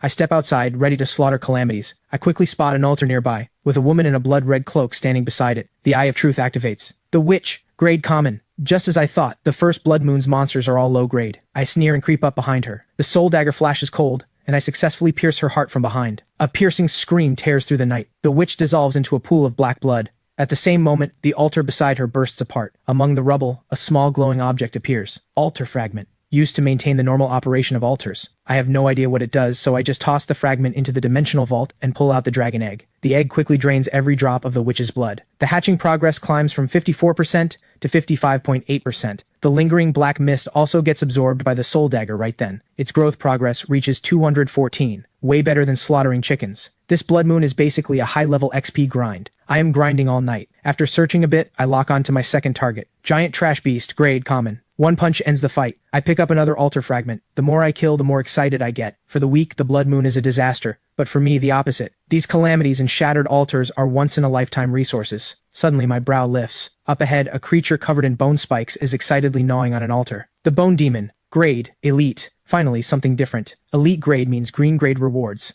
I decide to one-shot it. I launch a flying kick at the Bone Demon. But it suddenly turns, and red light flares across its body. My kick only pushes it back 2 or 3 meters. No real damage at all. So elite calamities have more than just better stats. They have mechanics. I charge in again. Meanwhile, inside an abandoned factory, a brother and sister huddle behind a shipping container, trembling. They are trapped here by a mutated monster. The creature is staggering toward them. The brother grips an iron rod tightly, but the next instant, the monster teleports right in front of them. Without a moment's hesitation, the boy shoves his sister aside and lunges at the monster. The creature raises a massive bone blade. His sister watches in horror as her brother's body is sliced in two. Elsewhere, on a snowy mountain, countless soldiers are fighting back against a monster. Their bullets only spark off its hide. The platoon leader roars, "Even if we cannot beat it, we have to fight. If this thing reaches the foot of the mountain, the villages below are all finished." On a Gobi wasteland somewhere else, a 5-person squad is covered in wounds, but their faces glow with excitement. They just defeated an elite calamity. The squad captain picks up 3 altar fragments. Headquarters wants to study what these things do. They even ordered us to buy them at a high price. Tonight we need to push harder. The red-haired woman beside him sneers. A squad as strong as ours took all night to get 5 fragments. Even the government elites cannot do better than us. Headquarters does not actually think these fragments are easy to get, do they? Meanwhile, on the other side, I wipe the sweat off my forehead and grumble that I just wasted my time. The Bone Demon has been smashed to pieces, but it did not bleed a single drop. Useless for raising the dragon egg's hatching progress. What a rip-off. After picking up 3 altar fragments, I melt back into the night. If I push harder, maybe my little dragon girl will hatch tonight. By the time I have completely cleared this entire area, the dragon egg is almost ready to hatch, but there is not a single monster left in this zone. I replay the night in my head. Common calamities get crushed in front of me. Only elites with mechanics can put up even slight resistance. One iron giant could actually shrug off the soul dagger, immune to all slashing and piercing damage, but once I figured it out, I just laughed and reduced it to scrap with my fists. There was also an elite nightmare. Its mechanic was creating illusions. I appeared inside a love hotel, and the moment I opened the door, I saw Vivian and her rich boy boyfriend in the middle of a heated scene. It did not faze me at all. One slash sent them off as lovers in the underworld. The nightmare lost its powers, and I crushed it with one hand. Suddenly I sense something. I look up at the sky. The red on the moon is fading fast. I check my phone. 4 a.m., so the blood moon ends at 4? I check the progress on the dragon egg and the soul dagger. The dragon egg's hatching progress is at 82.8%, and the soul dagger's growth has reached 647. So far, the soul dagger has not shown any of the swagger of a mythic grade item. Once its growth maxes out, it should evolve. I count the 31 fragments in my space and nod with satisfaction. Time to go home and sleep. When I am back at the slaughterhouse as usual, I trade matches for source blood and crash on my bed. But I have a deeply strange dream. I am a massive ant racing down a tunnel with a huge flesh grinder right behind me. If I stop, I get pulled in. Up ahead lies a pile of crushed corpses left by the grinder. A chill runs through my entire body. Suddenly a cold, eerie voice speaks. Only by eating them can you survive. I jolt awake. That nightmare was absolutely ridiculous, but the hunger in that dream felt completely real. I cannot figure it out. After calming down for a while, I pick up my phone. Out of habit, I open the forum. My face changes instantly. The screen is flooded with blood-red posts, even hotter than last night's blood moon event. One night of blood moon, countless dead and wounded. Please help, my neighbor died, my wife is crying her heart out. How do I comfort her? I get PTSD just looking at an altar now. Once bitten, twice shy. Wails, curses, and dark jokes flood every section. But what truly stuns me is the bright red pinned announcement. Dragon Nation official notice. Number 1. To respond to the changing situation, the official forum is now live. All citizens are required to register. Number 2. The government is now recruiting the Dragon Guard. Any citizen who is willing and capable may apply through the corresponding section of the forum. A representative will contact you. Number 3. Effective immediately, the government will purchase altar fragments without limit, at 20,000 yuan per piece. This is truly explosive news. My brow lifts. The Dragon Guard, huh? Interesting. They want to gather the scattered civilian power and bring it under their control. But the hottest topic on the forum is still the altar fragments. Everyone is speculating about what the fragments actually do because the government is paying a serious price. Most people have no way to obtain them. I think about the 31 fragments sitting in my dimensional space. They are now worth 620,000 yuan. In my old life, even 10 years of work might not have saved up this much. But until I understand what the fragments actually do, I am not selling any of them. Suddenly my phone buzzes. David is calling. Boss Ethan, thank you for your help. My daughter's medicine is sorted out. But I wanted to ask you about one more thing. Hearing his grateful tone, my mind stirs. My wife and I made offerings again today. We pulled a white-grade light bulb and a white-grade axe. We know they are useless, but we really need the money. So I wanted to ask if you still want them. Whatever you can offer is fine. His voice grows quieter and quieter, as if he knows he is asking too much. But I hear something else in his words. The government and other organizations have no interest in trash-tier items. Only my Crimson Throne can repurpose them. A bold plan starts forming in my mind. I speak up directly. I will buy them. We can meet tonight. After hanging up, I start thinking, just scavenging trash myself is too slow. But if I become a hidden boss and build a massive trash recycling network, now is the perfect timing. The only question is whether Uncle David can pass the test. I dial Boss Walker. Boss Walker, come pick up yesterday's processed chickens and bring me another 800 birds. Boss Walker happily agrees. Soon a truck full of chickens arrives. I become the chicken's worst nightmare, slicing through pile after pile of hens. By 4:30 in the afternoon, I wipe the sweat off my forehead. The dragon egg's progress has hit 85%, and the soul dagger's growth is at 720 points. The future looks bright. At 5:30, I arrive at the old residential complex and call David. He leads me up to his apartment. The building is dim and damp, but the inside is spotless. Several childish drawings are pinned to the wall, clearly his daughter's work. My heart sinks a little. The scene strikes a chord in me. Uncle David, are you the only one home right now? David's eyes dim. My wife and daughter are still at the hospital.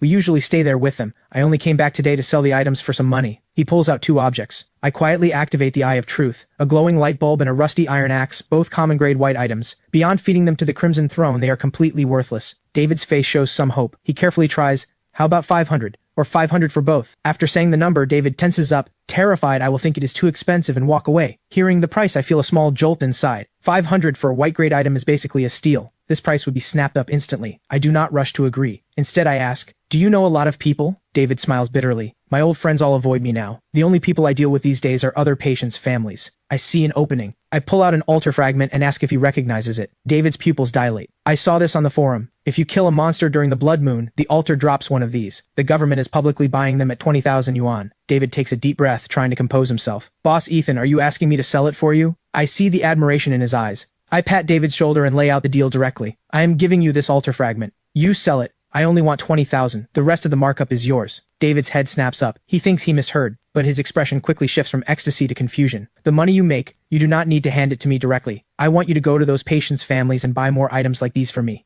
I do not care what price you pay. I will pay you 500 yuan per item. Not 500 for 2, 500 for each one. Hearing this, David's pupils contract, his mind races. His instinct as a financial analyst lets him calculate the profit instantly. This is a literal money printer for trash. As long as he pays less than 500 per item, he profits steadily. But quickly he senses something is off. There is no such thing as a free lunch. What is this young man really after? David's voice goes hoarse. You must have your reasons for doing this. Dealing with smart people saves so much time. Uncle David, I am giving you an opportunity. My conditions are simple. First, no matter what price you sell the fragments at or buy items at, I am never to be mentioned. From start to finish, I do not exist. You are building your own trading circle. Do you understand what I mean? David's heart sinks. This is the highest level of confidentiality. Boss Ethan wants to stay completely hidden. In other words, the secrets boss Ethan holds are big enough to get someone killed, and David is the front man pushed to the front, or in other words, the firewall. High rewards come with high risks. I lock eyes with David. Second, if you take in any counterfeit goods, the consequences are entirely yours. So Uncle David, choose your partners carefully. What I want is stability, a constant flow. Of course, you can also choose to walk away. I will pay 1,000 yuan for these 2 items, and our relationship ends right there.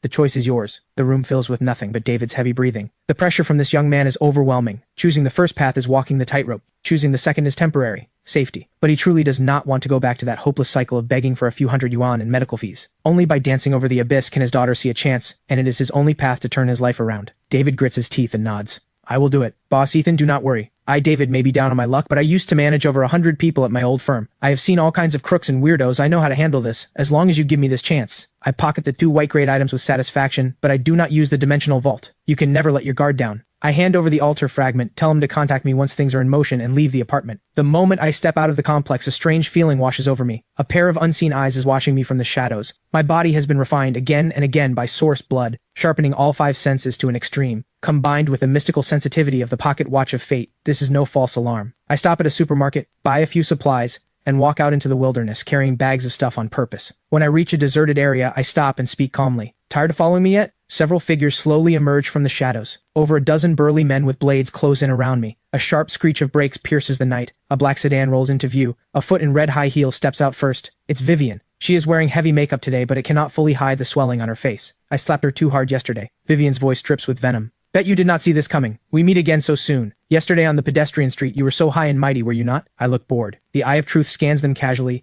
Every item on every man in front of me becomes crystal clear. All worthless trash, a pile of white-grade junk, and they think they can mess with me? The strongest among them is the scarred man at the front, wearing green-grade strength bracers. Something is better than nothing. Seeing my dismissive gaze, the scarred man roars in fury. His blade slashes down with green light. Seeing me not even flinch, his contempt deepens. This idiot actually thinks he can take my blade head on? With this strike, forget a person, even a bull would be cleaved in two. But the next second, the savage grin on his face freezes solid. I do not even blink. 2 fingers casually pinch the sharp blade in place. The entire scene goes dead silent. Before he can even react, the scarred man flies backward like a kickball. His ribcage shatters. Killed instantly. The dozen-plus thugs who were vicious a second ago all freeze. One punch. The blonde punk closest to me reacts first. Terror sends him scrambling for his life, but a calm voice whispers in his ear. Running? An afterimage flashes through his vision. The blonde punk's body jerks rigid. He mechanically lowers his head. A bloody hole has appeared in his chest out of nowhere. Black mist swirls around the soul dagger in my hand. Its growth progress jumps to 721. The remaining men see this and bolt in terror. Their last sliver of hope evaporates. This is not a fight. This is a slaughter. I am the Reaper, weaving through the moonlight, mowing them down like wheat. The last survivor crumples to the ground, wets himself, and begs for his life. I coldly demand the location of the organization's hideout, so Vivian climbed her way up and is now being valued by the big shot Miss Scarlet. The organization's intelligence network is so well developed that they track me down this fast. He spills everything. I finish him off with a soul dagger. No loose ends. Only one person is left alive. Vivian has been standing there frozen the whole time, watching the organization members she thought were so powerful get cut down like wheat, row after row. Her mind has completely shut down. Everything in front of her is beyond comprehension. This is Ethan, the same one she kicked aside, the pathetic loser who was supposed to scrape the bottom forever, with no chance of ever rising up. I step toward her, one slow step at a time. Vivian finally snaps awake and lets out a piercing, distorted scream. She crawls backward on all fours, like an ugly maggot scrambling away as fast as she can. Ethan, please, I was wrong. I really was wrong. We used to be so close. Please, for old time's sake, just spare me this once. If you let me go, I will do anything you want. I can give you money items. I can pull green light every day. I can be your girlfriend again. I will listen to everything you say. She begs incoherently.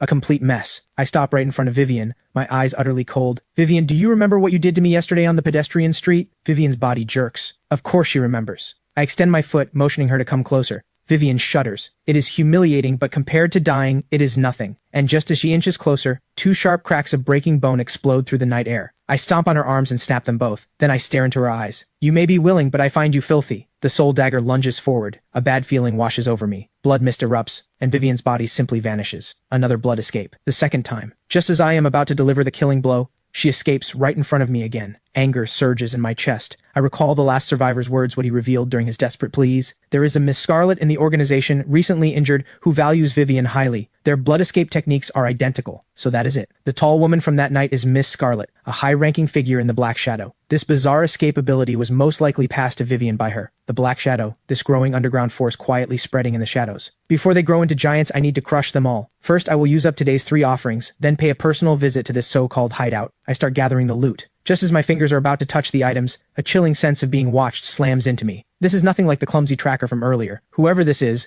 they are calm and incredibly stealthy. A top-tier expert. I curse internally as killing intent surges. I shatter the ground beneath my feet and shoot forward, leaving after images in the air. I burst toward the source of the gaze. In just a few breaths, I reach the corner, but the spot is empty. Only a few faint footprints remain. Someone was here, and they got away. Their retreat was decisive, their reflexes terrifying. Combat instincts like that almost certainly do not belong to the Black Shadow. Vivian does not have access to anyone this strong. Most likely this is a government elite. Only the authorities have the resources to cultivate someone at this level. Being on the radar of a low-tier organization like the Black Shadow does not really concern me, but being targeted by the government is a completely different matter. Being watched by a state apparatus is dangerous. No matter how confident or full of myself I get, I am not arrogant enough to think I can stand against the government. It all depends on how they classify me. A rogue who kills indiscriminately and needs to be eliminated, or a civilian-level powerhouse worth recruiting and using. I let out a soft chuckle and continue collecting the loot. 2 kilometers away, the scout agent Panther leans against a cold wall, drops of sweat falling. This sweat is not from running. It is from fear. That ghost-like speed, that explosive raw power, and those cold, emotionless eyes. How did he detect me? No target has ever spotted me before. Inside the Anomaly Affairs Bureau,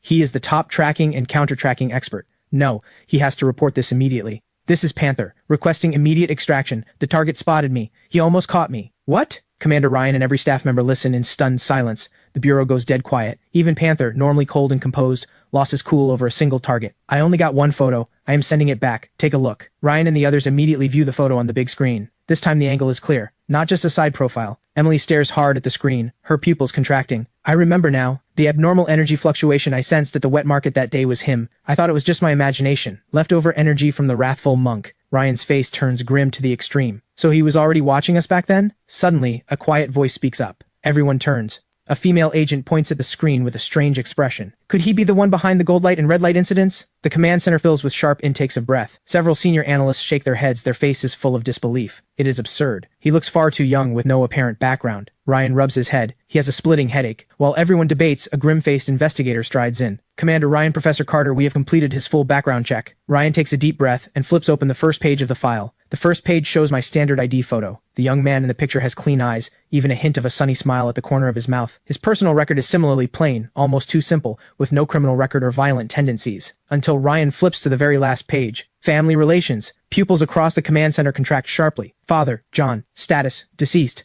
Mother, Linda. Status, deceased. Date of death, June 7th. Cause, car accident. The investigator submitting the report adjusts his glasses, his expression heavy. Commander, I dug through the case files from that accident. Suspiciously convenient. Several leads appear to have been forcibly buried. The surveillance broke down 1 day in advance. The driver's cause of death does not match the report. A staff member who insisted on pursuing the case ended up dead a month later. His entire family killed in a gas poisoning accident. Ryan takes a hard drag from his cigarette. Ethan's father was a veteran scout. During an undisclosed overseas conflict, he sustained critical injuries to save his entire squad and brought back vital intelligence, honorably discharged. The investigator continues. His mother, Linda, was one of the country's top cardiac surgeons. She participated in multiple humanitarian missions, even risking her life to save a key figure from an allied nation, a steel-souled soldier and a healer with a heart of gold. A heroic couple like this, their deaths should have made waves. Ethan, as their orphaned son, should have received top-tier compensation and protection. But in reality, the entire matter was buried. He did not receive a single yuan of compensation. Forgotten by the world. Emily shudders at this. Why did he not report it? Why did he not seek help? The command center falls into deathly silence. Only Ryan, his eyes complicated through the smoke, speaks.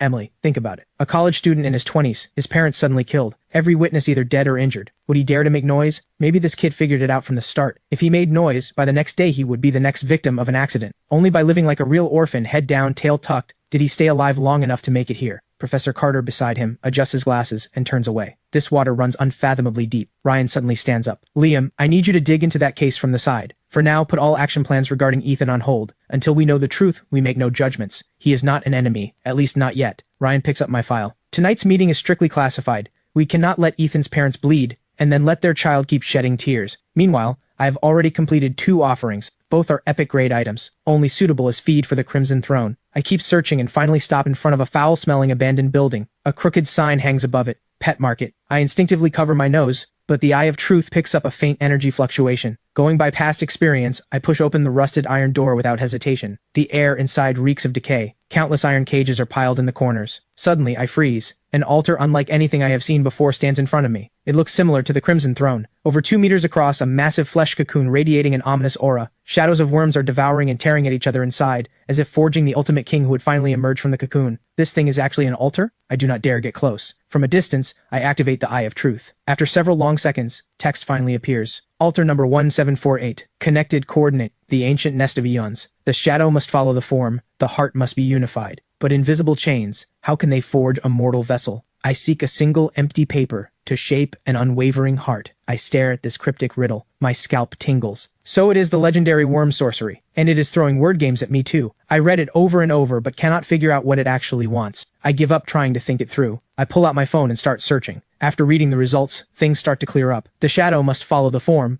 means the shadow must always follow the body. The heart must be unified, means thought and will must be one. In other words, following and loyalty. So the first keyword is loyalty, the second line. But invisible chains, how can they forge a mortal vessel? It is asking how to take invisible, intangible spiritual loyalty and lock it down with a tangible contract. Is this not just turning spirit into matter? Anyone who has had a girlfriend knows this. Buy the bag or else. Same logic. I smirk and continue with the third line. I seek a single empty paper to shape an unwavering heart. This line is the most contradictory and the most central. A piece of paper with no binding force. How can it shape unbreakable loyalty? The corner of my mouth twitches. Has anyone ever evolved from a corporate slave into a brainwashed slave? Even if I understand the literal meaning, I still have no idea what to offer the altar. A slavery contract? An employment contract? None of those seem right. Contracts can be torn up the moment the price is right. A slavery contract is just absolute force, not loyalty from the heart. And I cannot afford to guess wrong. Otherwise, a black light calamity made up of all these GU worms. Just thinking about it sends chills down my spine. My thoughts hit a dead end. After an hour of getting nowhere, I slam my fist into the wall in frustration.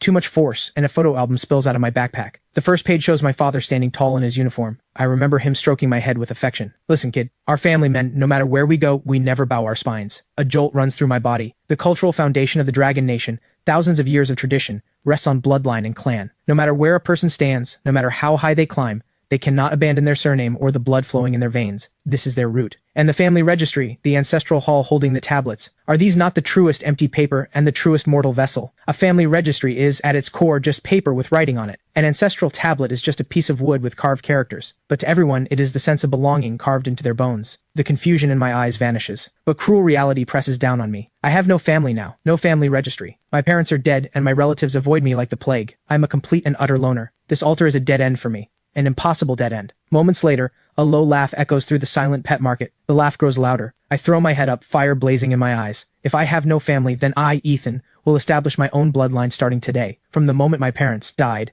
I knew there was a massive cover-up. I did not know who my enemy was, so I was trapped in hopeless speculation forever. But the altars descended, and I watched the monopolized rules begin to crumble. Now I am going to fight back. Now I am going to unleash slaughter. So I will lay down my own first ancestral tablet with my own hands. I scan the room and lock my eyes on a fallen shelf. I snap off the thickest pine plank. I bite open my fingertip and write a single word on the wood. Ethan. The plank trembles violently without warning. The energy of my source, blood-enhanced blood, is immense. I can clearly feel a connection forming between me and the tablet. I carry the tablet to the flesh cocoon and press it firmly against the cocoon's surface. Everything around me goes utterly silent. My heart pounds. The next second, drums echo from every direction. I feel transported back to an ancient primal forest where ancient tribes worship in reverence. They offer beautiful women and countless colorful venomous snakes for support. Followers of different schools all display their devotion. Suddenly, a voice rings out. Look, this is what goose sorcery is. It is following the rules. It is willing sacrifice. You, a rootless mortal, dare to speak of founding your own school? Chaotic willpower slams into my mind. The vision in front of me starts flashing wildly. I can faintly see the G-worms in the cocoon starting to crawl up my arm. I want to leave, but I cannot move at all. The soul dagger in my pocket pulses with black mist. My eyes flare red and my entire body roars with vitality.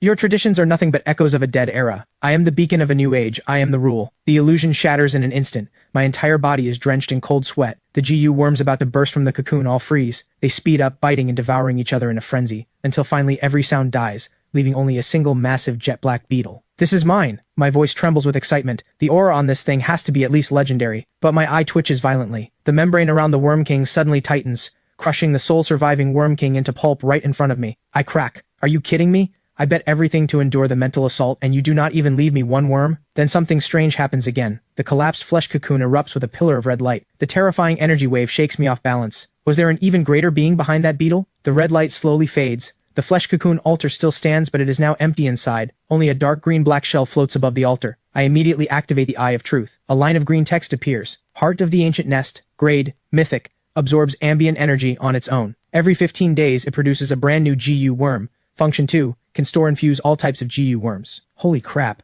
Another mythic grade item, and a perpetual motion machine at that. The output interval is longer, but GU worms are never weak, and Function 2 even allows fusion of these worms, meaning if I cross an Echo worm with a 7 Calamity worm, I get an absolute masterpiece. Suddenly I notice something beside the heart of the ancient nest. 2 GU worms float there, one large and one small, both blood red. The larger one is the size of a fingernail, lying still. The smaller one circles around it like a tiny red mole. The Eye of Truth activates. Bloodline Loyalty Worm. Grade. Legendary. The mother worm can be merged into the user's own body. The child worm can be merged into a target's soul. The child worm's host will remain absolutely loyal to the mother worm's host. The moment the child worm's host harbors any thought of betrayal, the mother worm can destroy the child worm's host instantly. I suck in a sharp breath. This thing's function is insane. Once planted, the target becomes my loyal puppet, their life and death entirely in my hands. The first person who pops into my head is David. But on second thought, this is a legendary grade item. Wasting it on an ordinary person is a shame. Good steel goes on the blade's edge. I pack everything up and prepare to head back to plan out the next few days. Cut to the other side. Inside the inner chamber of a mansion, Lady Scarlet is treating her injuries.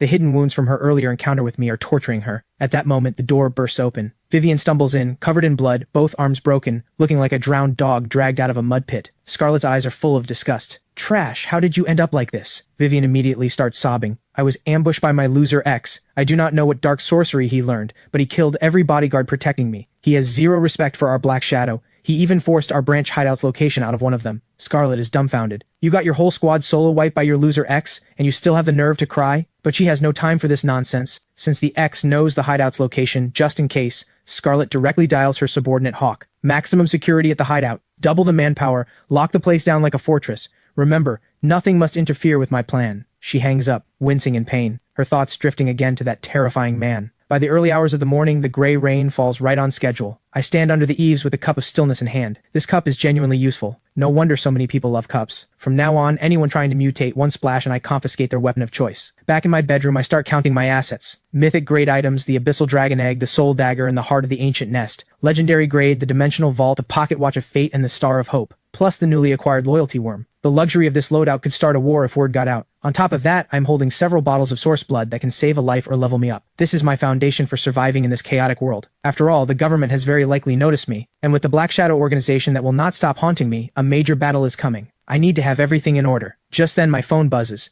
David is calling, his voice full of excitement. Boss Ethan, I sold the altar fragment you gave me for 26,000 yuan, 30% above the government's price, and the buyer is no ordinary person. They claim to be from the Black Shadow. They even sent me an invitation to join the organization. They mentioned internal benefits and some kind of protection. Hearing the words, Black Shadow, my hand pauses on the desk. Enemies always cross paths. I was just looking for a chance to uproot them entirely, and now they walk right to my door. A cold smile curves on my lips. I tell David directly, Uncle David, accept their offer. Join the Black Shadow. David on the other end goes blank. Sure he misheard. My tone turns cold. I speak bluntly. I have a blood feud with the Black Shadow. I'm sending you in as a mole. This is a near-suicide mission for David. Even in other words, I am sending him into hell. He falls silent, but he is smart, and even more he is a desperate father. To save his daughter, even hell, even mountains of knives and seas of fire, he will charge through. David grits his teeth and agrees. If you can save my daughter, my life belongs to you. I smile. I do not promise him empty hopes. Instead, I directly ask about his daughter's condition. Hearing it is acute leukemia. I look at the dark red source blood in my hand. A wild idea crosses my mind. If this stuff can cleanse the marrow and reshape flesh, could it cure David's daughter's leukemia? If I'm going to win his loyalty, I might as well use a fate-defying move. I lay out the plan. Uncle David, tomorrow afternoon I will come to pick up the first batch of items. I will give you another altar fragment then. Use it to trade with the Black Shadow and accept their invitation while you are at it. Also, before I head to your place, I want to stop by the hospital and visit your daughter. After hanging up, I lie down to sleep, and I have an absolutely ridiculous dream. In the dream, I am being chased by a vampire in a tailcoat. This vampire is impossibly elegant and noble. He quickly corners me. Just as I am about to fight for my life, he leans close to my ear and says with a wounded look, "Bro, what kind of self-respecting vampire eats matches every day?" I jolt awake and burst out laughing in disbelief. The freaking Crimson Throne is sending me dreams, complaining that the matches I feed it are too low grade. I storm down to the basement and unload on the beating heart. A son does not mind an ugly mother. A dog does not mind a poor home. You should be grateful you have anything to eat. And you are picky? But complaining aside, I realize something. This thing has consciousness. It must have evolved through devouring items. To soothe this fussy ancestor, I reluctantly toss in a few matches. Watching it consume them twice as fast as before, I am thrilled inside. From now on, I need to find better stuff to feed it. After soothing the throne, I look at the dragon egg in my hands. The hatching progress is stuck at 85%. I pull out a bottle of source blood, hoping to give it a snack. But the dragon egg has serious pride. Its tail flicks the bottle away in refusal, not even bothering to look at it. I am speechless. Well, this one just can't appreciate the good stuff. It looks like the only way to hatch it is the most primitive method. Kill monsters. If I keep slaughtering chickens every day, the soul dagger is going to start sending me dreams too. Time to switch it up. I dial Boss Walker and ask for 100 pigs. I am sick of killing chickens. I need a change of pace and some new practice. But the moment Boss Walker hears the word pig, his voice starts shaking with fear. Boss Ethan, you cannot touch pigs right now. Several big pig farms have had freaky stuff going down. My brow lifts. I tell him to explain. Boss Walker stutters out the story. Last night, I was on a video call with Mike. I saw the pigs go insane right in front of me. Their eyes were blood red, biting anyone they saw. They even tore Mike apart right there on the camera. The screen was nothing but black blood and screams. Scared the soul out of me. I have called him since no one picks up. And that place, Lee Family Hollow, it has to be a living hell right now. After hearing this, I actually smile. What a coincidence. I was just looking for a place to grind XP, and these mutated pigs are basically a buffet served straight to me. I ask him for the address right away. Seeing me so determined, Boss Walker has no choice but to give it to me. He even tries to give me his green grade axe for self-defense. My heart warms. The axe is just scrap metal to me, but the gesture means a lot. I turn down the axe and say, "Stay safe at home. When I get back, let me buy you and your wife a drink." Cut to a new scene. I follow the GPS to Lee Family Hollow. The place is genuinely in the middle of nowhere. Not even a bird around. The air reeks of decay. A rusted mailbox stands in the middle of the road. I stop in my tracks. Why would a place this far out in nowhere even have a mailbox? The Eye of Truth activates. Altar number 52818. Connected coordinate, the mailbox of all realms. Addicted to secrets, obsessed with peeking and sharing everyone's gossip. Seeing the number, I almost lose it. 52818. In our language, that sounds exactly like, I love digging up dirt. This altar's asking for something is pretty shameless. Zero boundaries. But if I play it right, this thing might let me peek at some earth-shaking secrets. After a moment of hesitation, I decide to handle the main task first. I creep through the village to a crooked-necked locust tree. Several pig pens have walls already half collapsed. As I approach, horrifying chewing sounds drift out from inside. A creature inside, easily one size larger than a normal pig, stands with its back to me, frantically devouring something. The Eye of Truth activates. Plague boar. Grade. Calamity. A livestock animal completely corrupted by pollution. All sanity gone. Reduced to a creature that only knows killing and eating. I chew on the word pollution and start wondering where the source of this corruption is. But I waste no time. I sneak up behind it and bring my blade down. The massive pig head rolls clean off. The soul dagger's growth jumps by over 10 points instantly, way faster than chickens. But just then, the headless pig corpse explodes without warning. The massive blast alerts the entire pen. Dozens of plague boars burst through the fences and charge out, a pair of blood-red eyes locked on me. Anyone else seeing this would wet themselves, but in my eyes I am trembling with excitement. These are not monsters, these are walking XP packs. Looks like the soul dagger and my little dragon girl are about to feast tonight. The roars shake the air. The pig herd surges forward like a mudslide. I do not dodge. I charge straight at them. Blade flashes, pig heads fly. With every strike the soul dagger's progress bar surges. Explosions go off all around me. I move through the herd like a ruthless harvester, grinding monsters in a frenzy. Just as the soul dagger's progress maxes out, a wave of dread hits me. The pocket watch of Fate's warning sends me leaping back. I notice something strange. The black blood from the explosions has not dispersed. It is being pulled toward the crooked-necked locust tree. My heart sinks. So this is the old dark under the lamp trick. The real boss is this tree. Once the locust tree drinks its fill of blood, it springs to life. Its withered branches twist and grow at frantic speed. Countless blood-red leaves appear out of thin air, forming a sky-blocking twisted canopy. Watching this, I cannot help but mutter, this is freaking wood-style, forest realm descent. On the trunk, masses of writhing flesh gather and form a massive single eye. The thing is alive. The Eye of Truth activates instantly. Lines of burning blood-red text flash before me. Altar number 5177. Connected coordinate, the cradle of rot. Feeding on the flesh and blood of all living things in a place of despair and silence, it nurtures the child of rot. The number has a 5 in it. What does that mean? No time to think it through. The pressure this tree gives off is stronger than the epic grade wraith from before. This thing is nurturing some child of rot. I have to take it out before it fully forms. I grip the freshly upgraded soul dagger, killing intent surging. Just as I am about to charge, a deafening boom erupts. I detonate the vitality at my feet and shoot backward like an arrow. Where I had been standing, countless crimson vines have burst through the ground. The blood-red canopy above shakes violently. Tens of thousands of leaves transform into a rain of blades screaming down toward me. The entire area has become this creature's absolute domain. I activate the Eye of Truth one more time. The one-eyed tree demon's information finally appears. Caretaker Locust, grade, epic calamity. A calamity born from a mutated altar, tasked with guarding the descent of the child of Rot. So altars with a 5 in the number are mutated altars. No time to dwell on it. The pocket watch of Fate's bullet time activates instantly. The razor-sharp leaf rain is already at my head. I dance through the storm of attacks weaving between the gaps in the vines and blades. But the creature's firepower is overwhelming. A leaf glowing with eerie red light slices my arm. The flesh around the wound starts blackening and rotting. My face goes pale. The source blood inside me surges, forcibly suppressing the spread of that toxic power. But that moment of distraction costs me. A massive vine slams into my back. The hit nearly shatters my bones. I cough up a mouthful of blood. The threat of death looms again. Epic calamities really are way too overpowered. Another giant vine sweeps in. I cannot dodge it. Suddenly, I remember the cup of stillness with the gray rain inside. I decide to throw a Hail Mary. I pull out the cup of stillness and hurl the contents at the vine. A miracle. The vine that could crush a tank turns into rotten wood the instant it touches the gray rain. It crumbles to ash. The caretaker locust's single massive eye blanks out. It clearly does not understand what just happened. While it stalls, I push off and charge again. The caretaker locust goes berserk. Countless blood-red vines burst from the earth. This is its true complete form, but there is no retreat for me. I sprinkle the gray rain to clear a path while pushing through the storm of leaves toward its body. The cost is brutal. Countless wounds open across my body. My consciousness starts fading, but I get closer to that single eye. 30 meters, 20 meters, 10 meters. Then, the cup of stillness runs dry. My heart drops. No more life-saving trick. The caretaker locust seizes the moment. The trunk splits open and launches a killing blow black vine, so fast it sends despair through me. Even the pocket watch of fate shows nothing but the blood red of death in its prediction. At the last possible second, I pull out a match of hope and light it in the deepest darkness. With a thunderous boom, the flame touches the vine and triggers a massive explosion. The killing strike is forcibly halted. Fire conquers wood. This is hope. I seize the moment. Man and blade is one. I turn into a streak of black light and drive the blade deep into that terrified single eye. Break! With a sharp crack, the eye shatters. The towering tree collapses in an instant, dissolving into a black pillar of light connecting earth and sky. In this moment, all of Riverside City can see this terrifying phenomenon. The shockwave throws me dozens of meters. I am covered in blood, a complete mess, but I am laughing wildly, because I won.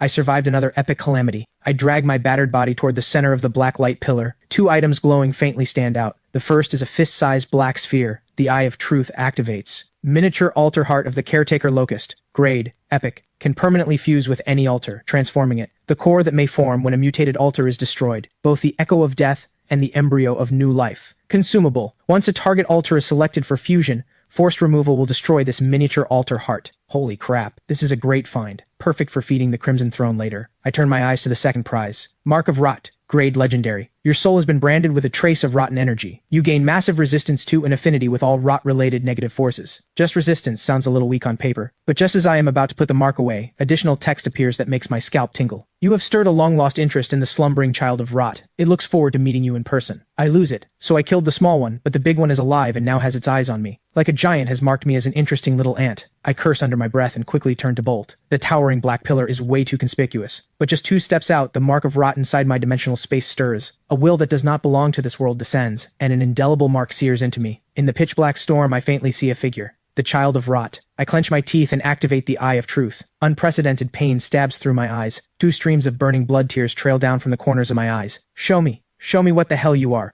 Name unknown. Grade unknown. Description unknown. Seeing this, I cannot suppress the surge inside me. I spit out a mouthful of black blood. The target seems to exceed the Eye of Truth's current limits. I have a lot of cheats stacked. In today's world, I am undoubtedly a powerhouse. But in front of those things, I am still just an ant. I lift my head toward the sky again. The figure has vanished. Meanwhile, all of Riverside City is in chaos. The Anomaly Affairs Bureau raises a level 1 alert and names this towering blacklight event the Great Dark Sky. Scarlet also sees the phenomenon. She immediately gathers her elite forces and rushes to the scene. Every shady figure hiding in the shadows swarms toward Lee Family Hollow. Anyone with even a bit of power is heading there, hoping to grab a piece of the action. But I am the only one going the other way. I am heading to the gossip altar I found earlier and checking on the upgraded soul dagger along the way. Middle soul dagger, grade, mythic, new ability, immune to all mechanics. My mechanics override yours. New ability, soul nourishment. After killing a target, drain its life essence to sustain the wielder through endless slaughter. New ability, Godslayer's Aura. Deals 1000% damage to mythic grade units. Looking at these insane stats, I almost want to bow to the Soul Dagger. Bro, you are a beast. The Soul Dagger's upgraded stats are absolutely insane.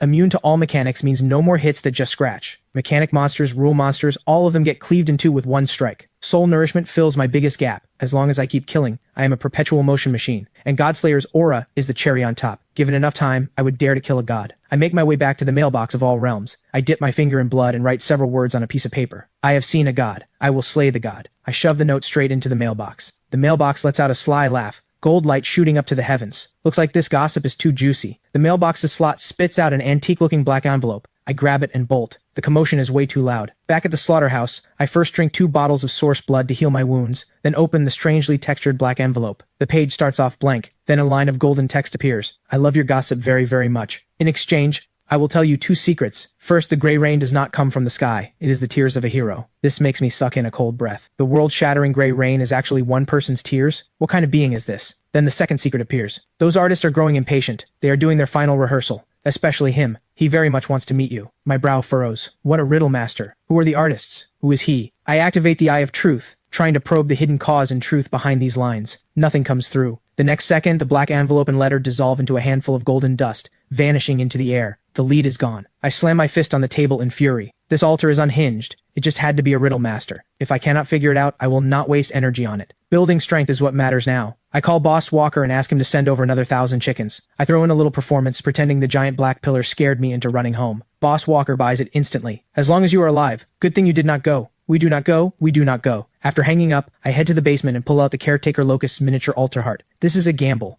If I win, the Crimson Throne evolves. If I lose, I wasted an epic grade item. I wave the miniature altar heart in front of the throne, warning it not to just snack on it, then place it on. With a hissing sound, blue smoke rises. The miniature altar heart suddenly opens its single eye and extends countless black roots, trying to force a parasitic takeover. This completely enrages the slumbering king. The Crimson Throne shakes violently. Countless blood-red tentacles burst forth and crush the invading roots without mercy. In just 1 minute, the fight is over. The black roots are completely devoured. Everything goes still. Just as I am about to complain that I broke it, I see a bright green branch sprout from the center of the throne, with a translucent green fruit hanging at its tip. The Eye of Truth reveals, the Crimson Throne has fused with the Caretaker Locust's heart. New special trait, source blood will be drawn into the heart blood tree and brewed within the heart blood fruit. Brewed? My heart races, but I have no spare items to test with. Then a thought strikes me. I pull a regular bottle of source blood from the vault. Who says I cannot offer source blood to make source blood? This is exploiting a bug. This is recursion with extra steps. The Crimson Throne seems speechless, but obediently swallows it. Moments later, the fruit blazes with light, and a brand new bottle of source blood drops down. The liquid inside is now a vibrant green, full of life force. The Eye of Truth identifies it. Source blood, heart blood refined, boosts overall vitality, and more importantly, the effect is gentle. It can repair the body, purify the bloodline, and expel negative energy. Looking at this upgraded source blood, my breathing quickens. The improved version has arrived. I lock my eyes on the words purify the bloodline. An image flashes in my mind. David's daughter, the one with leukemia. Before, my odds were under 10%. I worried her fragile body could not handle the violent energy. But now, with this gentle, refined version, her chances of survival jump to 90%. This is custom-made medicine for her. I know exactly what this means. Not just saving a life, but an investment with incalculable returns. If I save his daughter, David, with his financial mind and sharp intellect, becomes my most loyal right-hand man. This is locked in. Feeling great, I pull out my phone to scroll through the forum. One glance, and my face changes instantly. What the hell happened? I expected the Caretaker Locust kill to dominate the trending list. But when I open the forum, the posts about the Riverside City Black Light are there, but they are buried under even more terrifying news. A string of bold, blood-red headlines fills my screen. All paper figures in the town have come to life, beating gongs and drums in the streets, holding ghost weddings and funerals, not for the faint of heart. High-res photos inside. Mahjong tiles clatter through the city at midnight, driving countless residents insane. Giant mutated sea creatures surface in the East Sea. Stones in the West River come to life, forming a beast army marching toward the cities. Plague abroad, volcanoes erupting. Clearly, every single one of these is the work of mutated altars I have not seen yet. The Caretaker Locust was not an isolated case. After the Blood Moon event,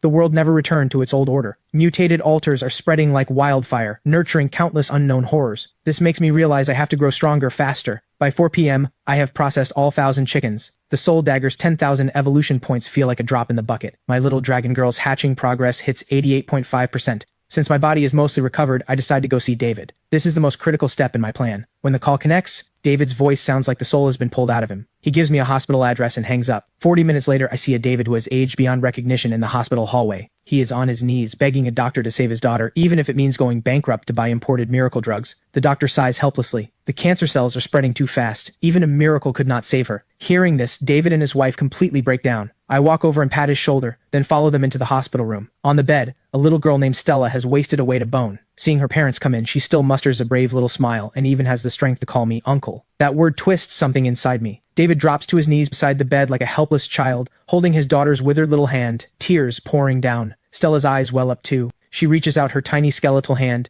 and gently strokes David's tear-streaked cheek. Daddy, am I going to a far, far away place soon? It is okay. I read in a book that good children all become stars in the sky. I will become the brightest star up there, watching over Daddy and Mommy forever. So if you ever miss me, just look up at the night sky. Hearing this, even the doctor cannot help but turn his face away. I pull David out into the hallway and ask quietly, how bad is it really? David leans against the cold wall, his voice raw. The doctor said, at this rate, 2 weeks at most. Looking at this broken man, I say calmly, I have a way. Those 4 words bring light back to David's dead eyes. He drops to his knees in front of me. I bend down slowly, my dark eyes reflecting his broken form. My lips move quietly as I explain. My voice is soft, but David's pupils contract sharply. At first, David shakes his head furiously. It is too absurd and too dangerous. But the shaking slowly stops. The wild hope ignited inside him crushes every doubt. Bet. Why not bet? Back in the hospital room, David whispers the plan to his wife. Helen's face goes pale with shock. She stares at her husband in disbelief. Despite her fear, thinking of how little time her daughter has left, and seeing the wild hope in her husband's eyes, Helen chooses to believe. She turns to her daughter on the bed,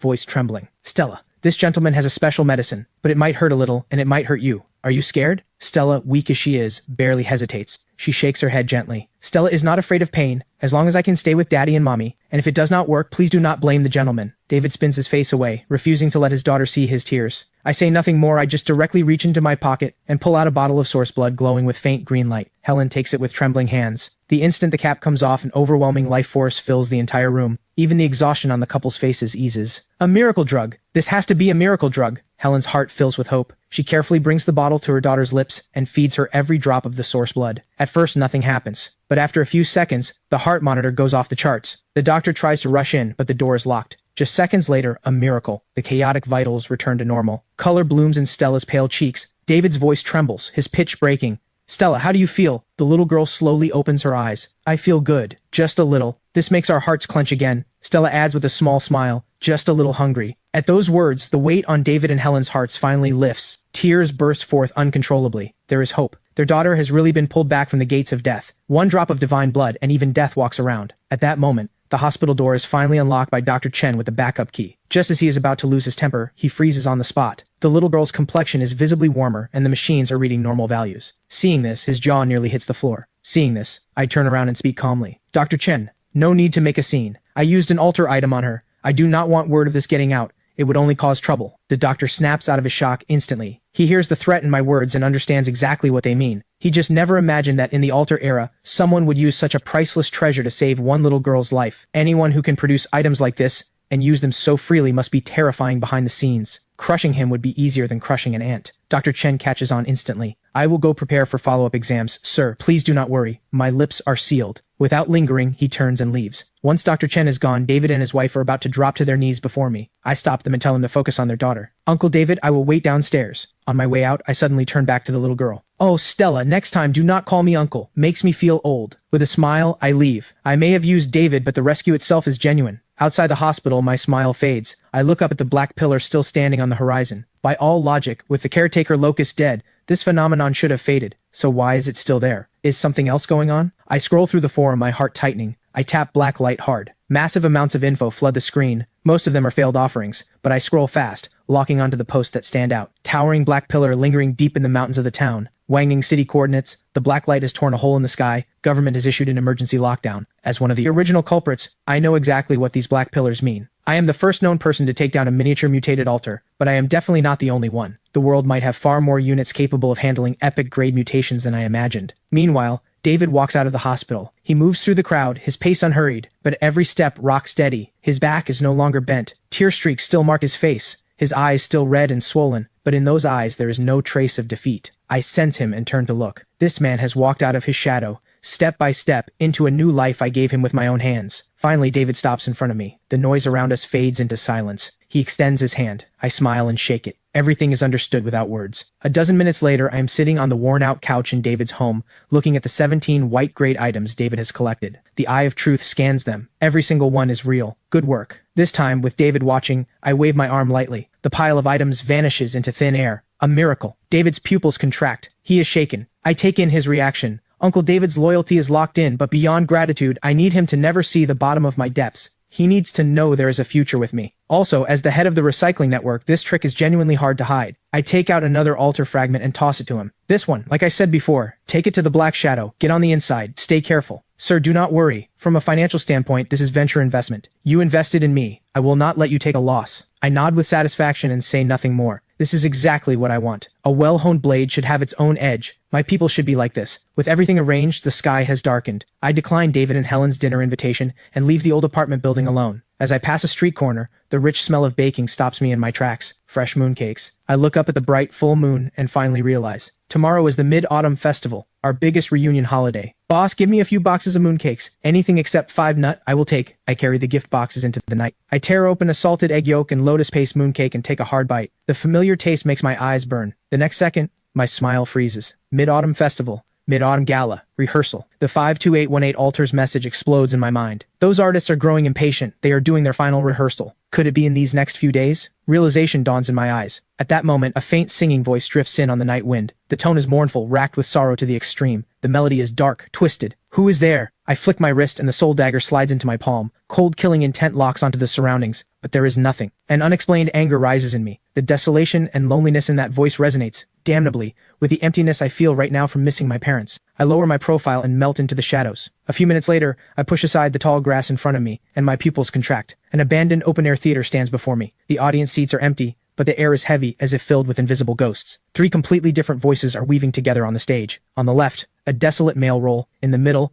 a sorrowful female role. On the right, a cackling clown. Male role, female role, and clown all present. I activate the Eye of Truth. The stage's disguise falls away. 3 altars reveal their true forms. The left altar is built from broken halberds and shattered armor, rusted with age. Altar number 1001. Connected coordinate, the Heavenly Opera House, the White Tiger Hall. Why do I fight my heart out against enemies only for the Emperor to suspect me of treason? Why do loyal subjects always meet bad ends? The center altar is built from phoenix crowns and pearl hairpins. Altar number 1003. Connected coordinate, the Heavenly Opera House, the Changman Palace. She weeps. Why did I give my whole heart to him, help him scheme his way to power over the world, only to end up dying alone? The right altar is built from hundreds of masks with different expressions. Altar number 1004. Connected coordinate, the Heavenly Opera House, the Hall of Faces. It laughs. Laughs at those who rise, laughs at those who fall, laughs that all the world's people are blind fools. 3 top-tier altar numbers. 1 full of resentment, 1 full of sorrow, 1 full of nihilism. The pattern is clear. The loyal general is the male role. The devoted noblewoman is the female role. The cunning clown is the clown. Male role, female role, and clown all complete. But for this play to be sung with right and wrong made clear,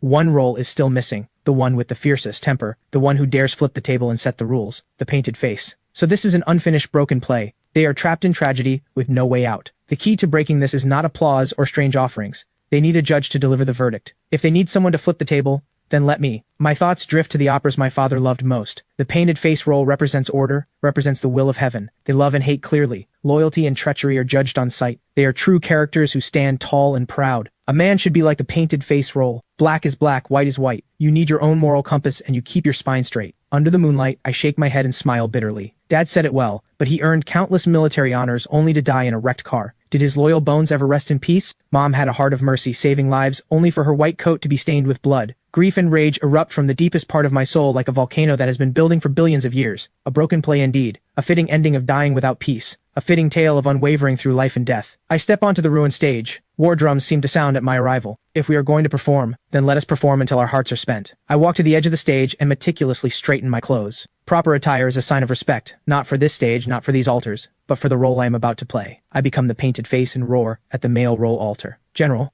what did you do wrong? The wrong was done by that foolish emperor who listened to slanderers. All your brothers are dead. You will not seek justice for them, and instead you wallow in self-pity here? Do you deserve to be called a general? This roar carries no operatic melody, only pure accusation and rage. I drop to one knee, and with a thunderous fist slamming into the stage, this strike sets the tone for the grievance. The male role altar shatters. the resentment dissolves. I shift my stance, turning to compassion as I face the female role altar. Lady, you did nothing wrong. The wrong was done by that scumbag who never deserved you. So many people in this world go hungry, so many poor women suffer. You are a high and mighty imperial consort, yet you're throwing your life away over nothing but a little romance. Do you deserve to be the mother of a nation? Your tragedy ends here by my hand. The female role altar's light dims. She submits. Then a giggling laugh rises again. The Hall of Faces altar's sly cackling does not stop. It only grows louder. Well done. Truly well done. But it is all fake. Your hate is fake. Your grief is fake. You are not the painted face at all. You are just a madman who jumped on stage to act out. The truth pierces through. The male role and female role altars, just subdued, surge with resentment again. This is not righting the world. This is desecration by an outsider. The clown keeps mocking. Ignorant. Pathetic. The painted face curls his lips and smiles too, but there is no warmth in that smile. Yes, I am fake. The whole stage falls into stunned silence. I point at my own heart, my voice raw. Your sorrows and joys were written in a script. Flowers in a mirror, the moon in water. But me, my tragedy is real. My hatred is alive. Every second I have lived is 10,000 times more real than your broken play. Today, I make my own body the stage. The blade pierces flesh. I slash down hard, painting the face mask in blood. With my own blood, I paint a face that is upright and uncompromising yet bears a sea of blood-deep grudges and lives for vengeance. The pain is unbearable. But the smile on my lips only grows more deranged. The wavering White Tiger Hall and Changmen Palace are now completely subdued. Even the Hall of Faces altar, the one that prided itself on being clear-eyed and untouchable, freezes. The expressions on its hundreds of masks lock in place, turning to pure acknowledgement. I am Ethan, but I am also the painted face. Who dares say I am fake now? I am an orphan on the mid-autumn reunion night with no kin. I am a son with both parents dead and no vengeance to claim. Hatred for the heavens that are unjust. The orphan's grief and rage. I am not playing the opera deity. I am more wretched than a god. I am more real than a god. A thunderous roar erupts first from the White Tiger Hall altar. All killing intent and resentment vanish. Then the Changmen Palace altar collapses. The phoenix crowns and pearl hairpins shatter into fragments, transforming into a brilliant rain of gold. Finally, the Hall of Faces altar releases a long sigh that sounds like both crying and laughing, full of relief. The expressions on every mask dissolve into countless golden particles. 3 distinct streams of golden light mingle and shine, each radiating its own brilliance. Before I can catch my breath, a blood-red pillar of light descends from above, piercing through all the golden lights like a god-slaying spear. Holy crap, mythic grade. Before I can react, the 3 split streams of golden light transform into 3 torrents of information flooding into my forehead. 3 distinct visions appear in my mind. I see the general planting flowers in a mass grave after his death. I see the imperial consort ascending the throne, ruling the world. I see the clown removing his mask, shedding a single tear for a beggar. At the same time, I see the rewards. 3 treasures hover above the altars.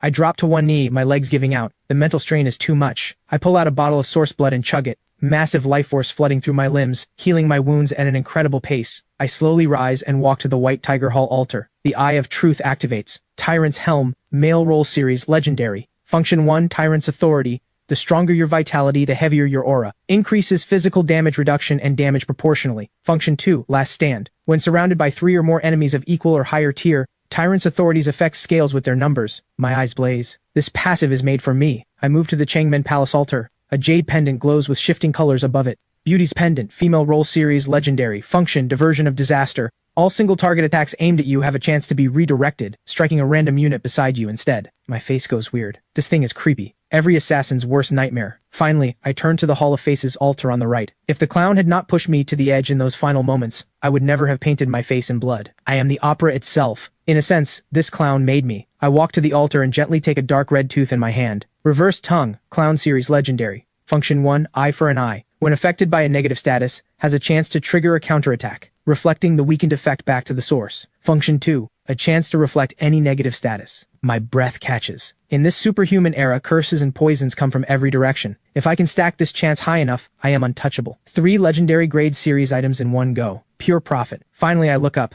eyes locked on the center of the stage, exactly where the blood-red light from the heavens struck. The true grand prize. My heart pounds wildly. 3 legendary grade pieces are already absurd wealth, but that blood-red pillar from the heavens, descending from beyond the sky, was overwhelming, piercing through all 3 streams of golden light. Mythic grade for sure, but descending from the heavens like that, I have never seen anything like it. I carefully approach the faint glow. It is a sheet of painted skin as thin as cicada wings. The Eye of Truth activates. Performer's Visage. Painted Face Series. Mythic. Function. Visage of Awe. Once worn, any who meet the wearer's gaze feel fear, and lose their will to fight. I burst out laughing. This visage of awe is strong in the literal sense of the word. Even more terrifying, the Painted Face series has a full 7 pieces. If the entire set is mythic grade, what would the world look like once it is complete? The moon tonight is so beautifully round. My mood lifts considerably. After this battle, I think back to the other lines from the letter. Those artists are growing impatient. They are doing their final rehearsal. Especially him. He very much wants to meet you. After tonight's performance, the fog finally clears. Are those 3 from the Heavenly Opera House not the purest artists? Following this logic, before encountering the Heavenly Opera House, I did meet one before. With a flick of thought, a singed edge ticket to Act 4 appears in my hand. 4444, the Theater of Sorrows, a tragic heroine doomed to repeat her role on stage forever. Artist, female lead, she. Every clue connects into one line. The one mentioned in the letter is most likely this eternal heroine of the Theater of Sorrows. The photo of Vivian I despised I once offered, the one I hated and discarded, earned me the ticket. That was a karmic bond between me and her, already formed long ago. No wonder the Eye of Truth shows cause and effect. Offerings come with delayed payback apparently. I instinctively checked the date on my phone. August 14th. Tomorrow is the Mid-Autumn Festival. Final rehearsal. The meaning is clear. What plays out tomorrow is not a mid-autumn celebration. It is the formal performance the artists from the Theater of Sorrows are presenting to the entire world. 2 deadly questions stand before me. First, is the eternal heroine seeking me a blessing or a curse? Second, how exactly will these artists descend tomorrow? What do I do? A flash of fierceness crosses my eyes. I pull 3 core items from the dimensional vault. The Abyssal Dragon Egg, the Soul Dagger, the Bloodline Loyalty Worm. I gently touch the Soul Dagger. It is cold to the touch, yet linked to my soul. This thing has blocked plenty of mental attacks for me. My gaze shifts to the Bloodline Loyalty Worm. The 2 worms, one large and one small, crawl obediently onto my fingertip. From now on, you bear the name Soul too. I will call you Soulworm. Finally, I look at the Abyssal Dragon Egg nuzzling against my arm. Calling you Little Black sounds bad. Soul Dagger, Soulworm, Soul Egg, the Soul Name team is officially formed today. My phone buzzes. David is calling. Mr. Ethan, Stella's test results are all in. Every reading is normal. Good. Happy mid-autumn. Also, I made contact with the Black Shadow. They let me in straight away as an Outer Core member. Outer Core. I pause. Same level as Vivian. Still second rate. But the Black Shadow's hierarchy seems to be incredibly strict. Besides, Mr. Ethan, I have been assigned to a large logistics warehouse in the East District. East District. My eyes flicker with understanding. So it really is not that Hawk guy's chemical plant. Remember, watch and listen. Stay safe. After hanging up, I sit under the eaves, drinking and eating mooncake. A bitter smile tugs at my lips. Dad, you better watch closely. The bright moon in the sky is swallowed by dark clouds. The world goes dim in an instant. Drip, drip, rain drops from the pitch-black sky. I check my phone. Midnight, August 15th on the lunar calendar. The Mid-Autumn Festival. Mid-Autumn peace and joy. May we all reunite. A few blessings, spending the last bit of warmth I have left. Killing intent rises instantly. It is time for me to take the stage. I pick up the large black umbrella leaning by the door. Whoosh! The black umbrella opens, shielding me from the gray rain that can wipe out any superhuman power. I do not look back. I step into the endless curtain of rain. Whatever unknown dangers are coming, I am going to take down a Black Shadow stronghold first. Black Shadow, here I come.